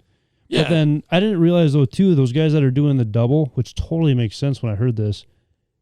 One guy is fishing with like a 6-foot rod. The other rod in the other hand is like a 7-foot rod. Yeah. I never, like, it, I don't know. There's so many, like, small just so that things. they can, and then they can probably pick up, well, yeah. Well, it's just different, I don't know, what, distances, locations. I mean, I don't know. Yeah, I've never jigged two-handed, but also just it didn't seem like it was necessary out here. It's such a good fishery. I probably would drop one of the rods in the water and then just start reeling the other rod in. Yeah, I did lose a rod. Everybody's lost a rod and reel in this dang on river, I swear. Besides me. You haven't? Not yet. What have I lost? I've thrown them. You threw one in? Oh yeah, I threw one. Yeah, I threw one last summer. I threw one. I ripped that fucker. Yeah, I was so mad. I've never been that mad before. I lost one, and it was actually Van. You remember Van was fishing that tournament with me? Did he tell you about that? We fished a walleye tournament. Oh yeah. When you got pissed drunk and were like throwing up in the guy's backyard. I never threw up. Oh, you didn't throw up, but I know what you're talking about. Yeah. See how he said that? He was like, we had a good time. Though. Yeah, I'm sure. I remember that now. I didn't tap out. But. Yeah, we didn't tap out. Come on now. I remember that. It was the local tournament. Yeah, it was a local tournament, and Van had a giant on, and I reeled in like 3 or 4 giant fish. Giant fish. Okay, I didn't know if I reeled in like 3 or 4 cranks on the rod. It was a brand new freaking Daiwa reel that I had just put on, and apparently there was a hump. So if you guys ever reel in I know exactly what the rig was. It was an super old Gander Mountain 6-foot rod that my dad bought me when I was like 12, and then like a real nice Daiwa Tatula spinning reel. So if anybody listened to this ever reeled that up, that was mine. You're welcome. You're welcome. Merry Christmas. Yeah. There was one at that same spot over that you call it a different name, Bellevue. Yeah. Dude, I won't forget this either. There was a guy earlier in the year that fell in with the Carhartts, and I tell you what, that's another thing that people overlook is like wearing your muck boots with the Carhartts and stuff. You are literally wearing cinder blocks on your feet if you go in. People don't understand. It's crazy how many people don't understand that. Like you fill up with water, especially. You're done. I mean, especially just the current alone with the weight on your feet with the car. I mean, the Carhartts, undertow, man. Dude, it's insane that people just don't get. Kite. You're going what 2.3 on the top of the river, on average. I think it is floating down. Yeah, probably. And so there was a guy that fell in, ended up passing. We go there like a month later to go walleye fish, right at the cross. Uncle reels it in. No way. Fishing rod. No way. Yeah, dude. Yeah. Can you imagine that? I'd be like, I'd be like, what the fuck? It's like reeling in a trash bag. I'm dropping that thing right back down to the bottom and then going somewhere else to fish.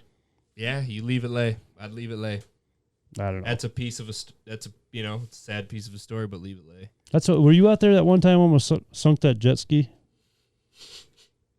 Don't surprise me. We were on the main beach. It sounds like it. Yeah, I think I was there actually. We were out on the main beach. My buddy, it was Devin. My buddy Devin gets these like 1980 jet skis finally running from his dad's house, and he comes over, and I didn't like I tip it. I do remember that. Those guys that were out there. Did it have like the Miami? It was me Vice out colors? there. That was you.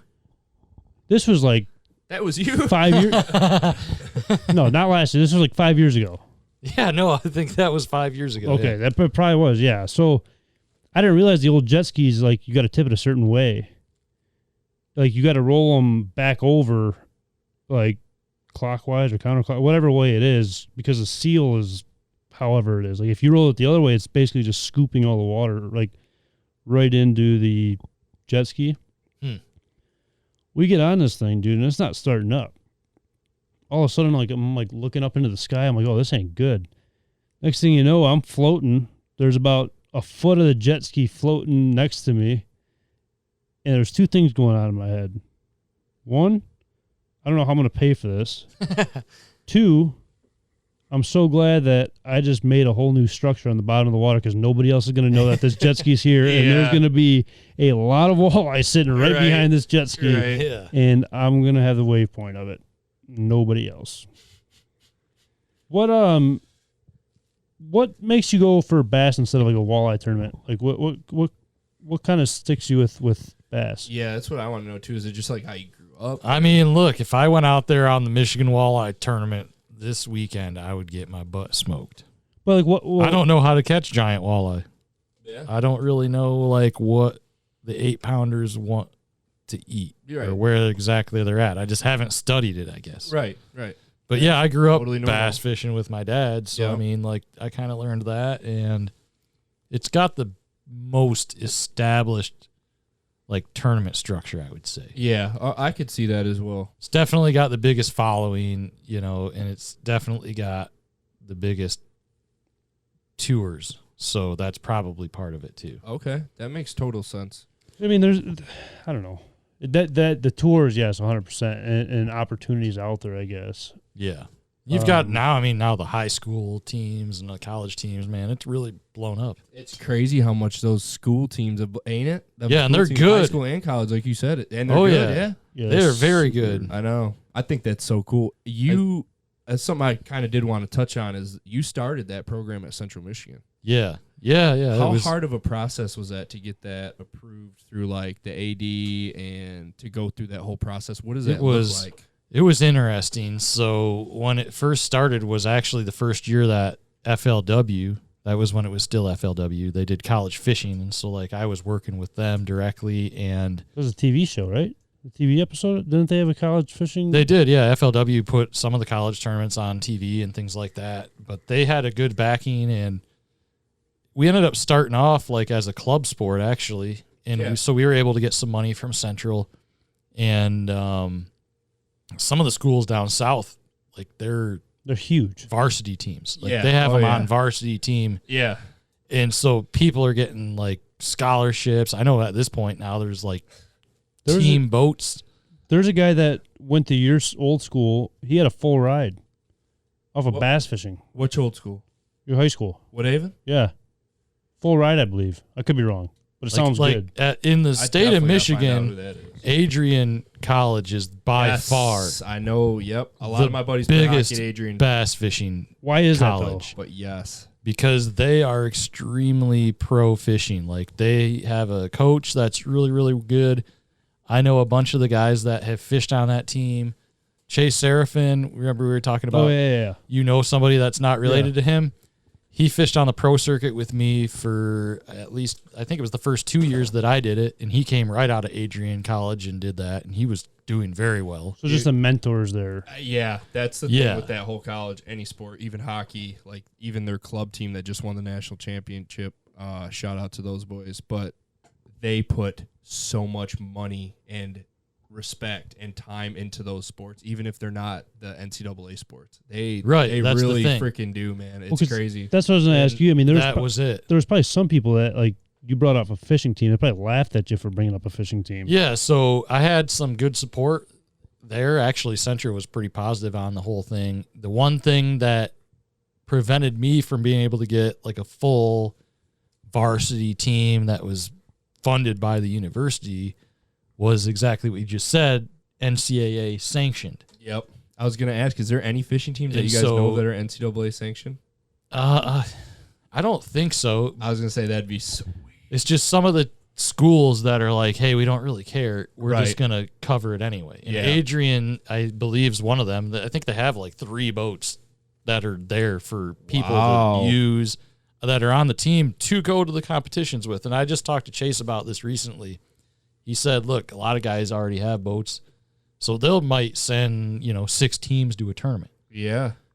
But the fact that the school has boats allows people that, like I was talking about off the podcast, like fishing's expensive now. Oh, yeah. But it allows some people opportunity that are good that maybe don't have the money to have a boat to actually go out and fish. And that is freaking awesome because, like, as Kyle knows, like around here, man, not a lot of us grow up with money. We're middle class, hard-working, blue freaking collar, all our dads. You know? So, yeah, that is really cool. Shout out Adrian for that because they have their club team. They have a videographer, a photographer. They get all their sticks. They get all their they get they take care of those guys. Yeah. So shout out to Adrian, man. Yeah, you know what's crazy though? They're awesome. The school here though, from what I heard anyway, I don't know for sure. I haven't seen any of the boats because I when I graduated and they started up the fishing team over here, I got asked to be a captain of some boats and stuff and take some people out and whatnot. Yeah. Now it's like they all have bass boats. They all have like people donate their boats or whatever it may be to have these kids that have the best opportunity that they possibly can. But that's got to put a little bit more pressure on you with all this stuff coming up in the tournament world, though, with these kids, Hey, man, they're good. They're real good. They're real good, and they know how to use those electronics better than anybody. So that's why That's what's scary though. I'm like, look, man, I better get on this game, and I'm on it enough that I am doing well. But like I said, I'm still using that old school mentality. I got some skills that they don't have and that they're not even worrying about. Is that called wisdom? It's some wisdom, but some of it's just different techniques that they're not worried about, because if they can't do it and look at the fish on the screen, they don't really care about it sometimes. Well, I'm still like, hey man, like for instance, West Point Lake, I top 10 to that tournament in the Invitational. I dragged a football head jig most of the time. I didn't see any of those fish. And I caught big ones. Like I probably caught fish hugging the bottom. I caught a 6.5 the first day, a 4.5 the second day, a 4.5 the third day. And on that lake, it was like those were gigantors. And I mean, I wasn't looking at them. I was throwing out there. I'd like see a rock, see a bunch of rubble. Right. And just throw it out there and just drag it real slow. And I know nobody's doing that. And that's why I'm doing it. Because like these guys are out there, they're like, oh, there's one, and they throw it out there, and if it doesn't bite, they reel it in 5 seconds. And then they're off to the next spot. And them real big ones, dude, That's they're experience. like, that's wisdom. they're looking at it, and they're looking at it, and they're sniffing it, and then it doesn't move, and then they eat it. Right. Okay, so I just lost my train of thought. Sorry. I don't know. I forget what I was going to say. Oh, walleye fishing for you. Are you like a give and go kind of guy? Like one pass and then move on to the next spot? Like how are you with walleye fishing? Yeah, just depends on if they're biting. If I don't feel like they're biting, then yeah, because I know there's a pass that you can go on and limit out in like an hour. What tells you if they're biting at, like, say one day you go to a spot, you hammer them, you go back to the next day, you make one pass and not one even bite? I'd probably give it 2 passes if they were biting really good the other day. But otherwise, one pass, I'm out. I'm going to the next spot until I run into them where they're eating.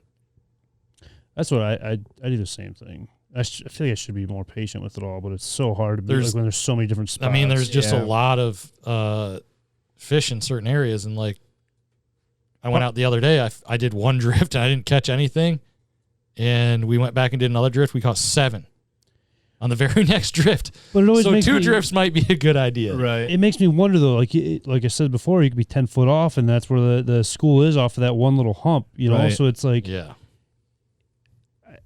part of me is like, I just want to see the scenery. I want to be on the water. I want to feel the air. Like, let me just enjoy it while I'm out here.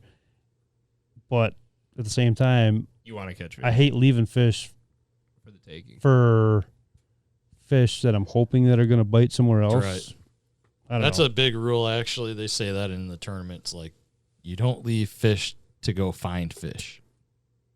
Oh, yeah. It's at that standpoint, I almost feel like it's like a perch fishing Unless idea. they're little ones, I guess. Right. But if you find fish and they're good ones, like Yeah. you might just want to grind it out. See, but even if they're small fish, it's like a perch fishing spot, right? You got to weed through the small ones to get to the big ones at some point. I mean, there's got to be something down there. Like, you think all them male walleyes out there are sitting there, and there's not one giant female down there? I don't know. There is. That's what I'm saying. That's why So they're there, really. She's down there. It's just I don't know, but I do think that soon maybe we should try that, is go casting one night, and try to cast on some of these rock piles that we know of in the river. Just I got a spot. Just to try it out, though, you know? Yeah. I think it'd be a blast to do that. Let's pick a day, like, in the next couple of weeks. Well, I'll tell you what, like, this is going to you two both can come out. Well, he's going to be gone. He's going to go back. You're going to be gone. No, Crap. No, you guys pick a weekend, dude. I will come back. It's only a 7-hour drive. I don't Only? mind it. Yeah, I've done it so much now that it feels like. What do you drive, a 3 or Tesla? It drives 4. yourself? I got the Ford. Throw it on cruise control. I Do don't you? pay for. Yeah. Yeah, I don't pay for gas. If you don't know, then it's money. That's what I mean. Yeah. And I don't mind coming home. Then it doesn't matter. I gotta find a way back. Get over here. And I gotta find a way back. And that's the thing, Yeah. too, where, like, Zach was supposed to come over this weekend for handlining, and it's so nice to, like, have people that are, like, wanting to learn, like, just handlining in general. Like, you said you haven't handlined, right? I would learn. But, like, As it's long so as I don't die like you just described the other No, person. it's not that bad. It's not hard at all. I don't need any steel wires It's- slapping me in the freaking chest. It's like, for people that, well, I think we described handlining, didn't we? No, not really. We didn't really describe. So basically, handlining is you got a giant, not a giant reel, but you got a reel with steel cable inside of it that goes down to like a 1 pound weight, 2 pound weight, whatever. I think it's a 1 pound weight. 1 pound, usually 1 pound. Yeah, I was gonna say, I think it's 1. And then you got, I've seen guys that have 4 leads off of that are going to like 4 different Rapalas and all different lengths back. I usually only run 2 because I'm not trying to have a rat's nest in the boat like I usually throw in my bait casters. So I'll run one at like 15 and one, like my bottom lead's at 15, and I'll run like a number, I think it's a 7 on the bottom Rapala, floating Rapala. And then I'll run a 30-foot lead on the top with a number 9 or 11, I think it is. And you're basically just chugging that along. You're going against the current, and you're going at like 2 miles an hour, and you're just slowly popping that off the bottom, and all of a sudden you'll feel dead weight and start reeling it in. But the biggest thing is, 1, don't like panic. 2 is don't like rush anything. Like there's sequences that you have to follow to not get yourself in a situation where you don't want to be in. Like when you're reeling in that line in, the weight goes in the boat first, because if it doesn't, it's going right back down to the bottom, and that hook's going wherever it's going to go, whether it be in your hand or wherever. So the weight goes in, bottom lead goes in, and then the top lead goes in. When you throw it out, top lead goes out, bottom lead goes out, weight goes in, and you slowly let it down, find the bottom, and then just chug it along from there. Like there's just steps that you have to take. Right. And if you miss a step, then you're asking for trouble at that standpoint. But like I said, it's just like new guys that are jigging, right? Dude, I'll tell you what, I was on that bass boat the other day jigging on my buddy Dylan's boat. Yeah. I found like a newborn baby giraffe using the foot pedal again because I'm so used to the hand controls. Yeah. Dude, I could not stand up on the front of that boat to use that foot pedal to save my life. Like I felt so sick towards the end of that. It was horrible. But, you get into a big crowd of boats, you start panicking and stuff, just take it easy. It's like docking a boat, I guess is the best way to describe it. Like just slow and easy, just figure it out, go from there. I know you guys smash them, so I'm down. I'm down to try it out. Dude, it's such a blast. And you don't got to deal with the crowd. Fun, it's a riot. And you're out there at dark, right? Oh, yeah. Get out there right about That's cool. dusk. 8:39 is usually when I get out there. This year I don't even know if I went out last year. This year might be the first year in 2 years. Because I took the rods off of my boat, off of the duck boat. It's not even a duck boat anymore. I don't even duck hunt out of it. Just a party barge, basically. Slow-moving party barge. Yeah. But, Troy, what are you looking forward to the future? New tournaments coming up. You what's the future looking Win like? some money. Man, there's a lot of things to look forward to.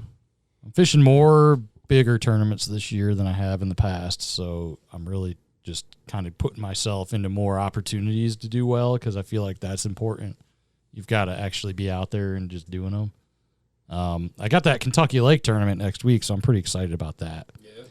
Yeah, I caught a lot of big fish. I was practicing it like 30 days before, so about a month ago there was a Toyota Series, which is a pretty big tournament, and I did pretty good in that one. Caught a lot of fish. The largemouth all is what I caught. I caught a largemouth, so like I was saying, the smallmouth there, though, are getting gigantic. Yeah, that's what you were saying. And you wouldn't think that, really. I mean, there's always been smallmouth there, but everybody would think, Lake St. Clair, yeah, you bring in a 25-pound bag. Yeah. They're bringing in 25-pound bags of smallmouth on Kentucky Lake right now. Oh, yeah. Can we do that this year? I want to go to St. Clair. Yeah, and, we can go to St. Clair. Heck yeah. I've done it once, and I don't even think I caught a Never fish. been. My grandfather was very big on fishing Lake St. Clair, though. Him and my uncles used to go up there all I'd the love freaking to, time. man. Yeah. I've never done it. Last time I went out to St. Clair, we got stranded like almost to Canada, floated almost all the way down to Belle Isle. How? On like 6 foot, big motor died. I think I told you that story before, didn't I? Muskie fishing. I tell you that? Yeah, you probably did. Muskie fishing. We were like way out, floated all the way down to Belle Isle until we got the kicker motor going. Only time I ever threw up on a boat, 6 foot waves, just boom, boom, boom, just drilling us, man. Had a kicker motor all the way back up. Caught one largemouth bass in the canal. That was it. In a muskie tournament. The whole day. But you didn't day. skunk. That's true. Very true. Very true. So that's all that matters. Team no skunk. Very true. But yeah, man, that's the only weird loop about that place is the smallmouth, and everyone is like, well, you're from Michigan. Why don't you go catch the big smallmouth? Yeah. And maybe I will. Right. I don't know. Maybe I will. I just feel like the largemouth. I feel like it's Kentucky Lake. Like I said, it's kind of old school. Everyone doing the smallmouth thing, they're all just looking at the screen. They're doing pure forward-facing sonar. Right. Watching the TV. They ain't looking for them largemouth, dude. So if I can find the big, giant largemouth, Yeah. I'm going to show them who's boss. Yeah. Why not? Old Troy Stokes is coming in. Yeah. hot. 15 right, largemouth for the win. I'm just saying. No, I'm excited for you though, man. I mean, from where I met you to where you're at now, I mean, it's insane the growth. Yeah, it's not even And what every year. Yeah. I wouldn't have even expected it. Like, I didn't think. I mean, the first year I did the Toyotas, like the AAAs, I was just thinking, well, This is fun. I mean, yeah. I mean, I had somebody like paying the entry fees, so I figured, like, all right, at least I'm not going to lose all my money. Right. And then ended up like almost winning 2 of them. Yeah, yeah. And You then were I close. love hearing that stuff where he's like, You yeah, know? it just happened on accident. No. Yeah, and I had people going into the last event of the year. There was people asking me like, "Hey, are you going to take your spot if you make it to the pro circuit?" Because they were like trying to calculate points and figure out if they were going to be able to maybe get in if I didn't take mine. And honestly, I hadn't even thought about it. And that's when it kind of hit me. I was like, man, these guys are out here calculating points because they're trying to make it, and I'm already in the position that, like, if I don't screw up this tournament, I'll make it in. Make it in, right. Yeah, and then I That's ended up taking second in that tournament. So I was like, oh, guess we'll do it. Yeah. Why not? You know, I didn't, yeah, right. I didn't even really, that wasn't Right. really an objective, I guess, which I think is probably one of the coolest things for me because I just like to fish. Yeah. And that's why I probably need to work. I probably need to work more on the social media, like you guys always say. But man, I like to fish. Yeah. And that's what it and that's what I like to do. root, though. That's the It gets very tough. Even like our waterfowl hunting, like I always get yelled at by Trav about, dude, where's the pictures at? Where's the stories at? And it's like, dude, I'm setting up decoys. Yeah. I'm chasing birds down. Like I don't have time you're trying all to this stuff. have a good hunt. And I so wish I was like taking more pictures of stuff. Yeah. And even like the pictures that matter to me is like when you're not really expecting it or something, like the live action, like you just driving the boat or looking Like at the like candid touching ones. the screen. Yeah, like Yeah. those pictures go so much further. And what am I gonna do? Just take a selfie with a bass like everybody Yeah. else? Like, The it's process of getting to where you're going is very telling. Like, I don't think people understand how hard it is to actually do what people are like outdoorsmen. I mean, there's a ton of prep work. There's a lot of scouting. Like, you guys are scouting all the fields. right. I'm spending 2 weeks graphing Lake Erie before Yeah. the tournament's even remotely close because I'm Right. trying to find the right stuff. Spends all Nobody that. sees like but then it also comes back to like, yeah, it's hard work, but then no one sees like, yo, we're leaving our spouses for that long. You know what I mean? That's Like right, they're yeah. by themselves. It takes a toll on your Oh, yeah. relationship, takes toll like on your finances and shit. There's a lot that goes into it. Yeah. I tell you what, the biggest thing that you can have in this like industry is a good support system behind you because 100%. that is gonna go like that is gonna just keep pushing you Yep. to go better. Yep. But before I forget about it, he spends all that time on the water. You would think we wouldn't have speared all those waves when we did. Right. So it's kind of crazy. Hey. Kind of crazy. So now we were on a Phoenix boat, and that thing is I called haven't been on that one yet. It's called a Phoenix because it goes over the waves. It flies over the waves. Hey, I like that. You put the 4-stroke Yamaha on the Phoenix and you don't spear a wave. I've never speared a wave in that boat, actually. Truthfully, I've had it for 3 years, never once.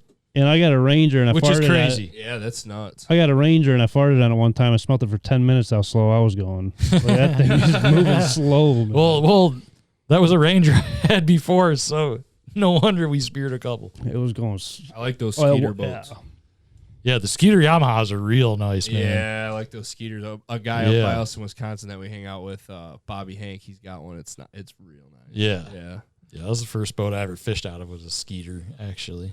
I'll tell you what, we'll show you the hand lining, me and Fonz, and I want to show Fonz the flip of the switch because Troy's a different guy on the boat. Like when it comes to fishing, like he's different guy. Fucking dialed in or what? It's all business, baby. It's all business. I love it. He's like, Reminds me kind of your dad with hunting. Your dad, dude, I love the way your dad is. for sure. Yeah, for sure. He's locked in, though. he's dialed That's in. what He's it there, is, He's there yeah. to kill. You know what I mean? Yeah. And like he'll have those side conversations with you, but he is there to kill. Yeah. Dude, Kill and cook breakfast. Yeah. That's the make sure the bacon's ready. Yeah. We'll be all right. But no, yeah, he flips a switch, man. Like I was like, who am I on the boat with right now? Like is Troy with me right now, or is it somebody else? Yeah, because you're used to hanging out with me out on Celeron, just Yeah, exactly. hanging out on the sandbar. Yeah. Yeah, you see that wobble? It's the same way on the sandbar. Yeah. It's the same way. I miss Exactly. those around, No, man. we I miss got- those summers. We have a good time out there though, man. But no, this year though, we've said it quite a few times, but we need to make the trip or make just time to get out there again. Yeah, we're Yeah, gonna you do guys let me know. If you guys set it up on a weekend, I will come home for the whole weekend. Make Yeah, let's it a do long it. weekend. 100%. I'm so down. Let's do it. Yeah. That'd be a fun time. It'd be so fun. Well, Troy, I appreciate your time, even though it was very hectic in the beginning. I think we talked for 5 hours, I think, tonight. Yeah, We've got a good It's session. been a great afternoon for me, man. I Well, enjoyed every minute of it. It seems man. like I always have a good time on the podcast. Yeah, well, it seems like the podcast has been going on forever, but if you think about it, like half of it, I feel like was just bullshit. well, it was like it wasn't even like recorded though. I guess Right. you know what I mean. Like I don't know. Yeah. It says 3 hours here, but it's only going to be Pure organic conversation. You know. I don't know. It was Yeah, good. maybe we'll just have to record one of those one time and release the uncensored version of Yeah. the Great Lakes podcast. I think that's called being canceled. If that was the case, that would I not don't know. be We good. didn't say anything that nobody wasn't already thinking. We didn't bring up Jamal, so I mean that's good. So yeah, on that note, Troy, again, I appreciate you coming out. Good luck in the future for the tournaments, man. We're Appreciate really rooting that. for you. Fonz, Hell appreciate yeah. you spending the time tonight too. Yeah, appreciate Yeah. you, Troy, man. Nice I'm gonna meeting be you. following you every step We're now. going to be getting out on the water. I can guarantee you that Yeah, much. I just want to learn, man, and I'm gonna be following you every step of the way. Yeah, so Heck yeah. throw that spinner bait away, Fonz. Yeah, I'm gonna No, know. not out here on the Detroit River. Throw that thing. Yeah. No. Especially in the fall. You need 2 things. Tube jig, Yep. and let me get back with you on the second one, right? Okay. All right. Bush Drop light? shot. Okay, drop shot. That's Yeah. all you need. Okay. That's all you need. But I agree with that. I appreciate everybody listening, tuning in, and putting up with all of our BS tonight. So until next week, appreciate it.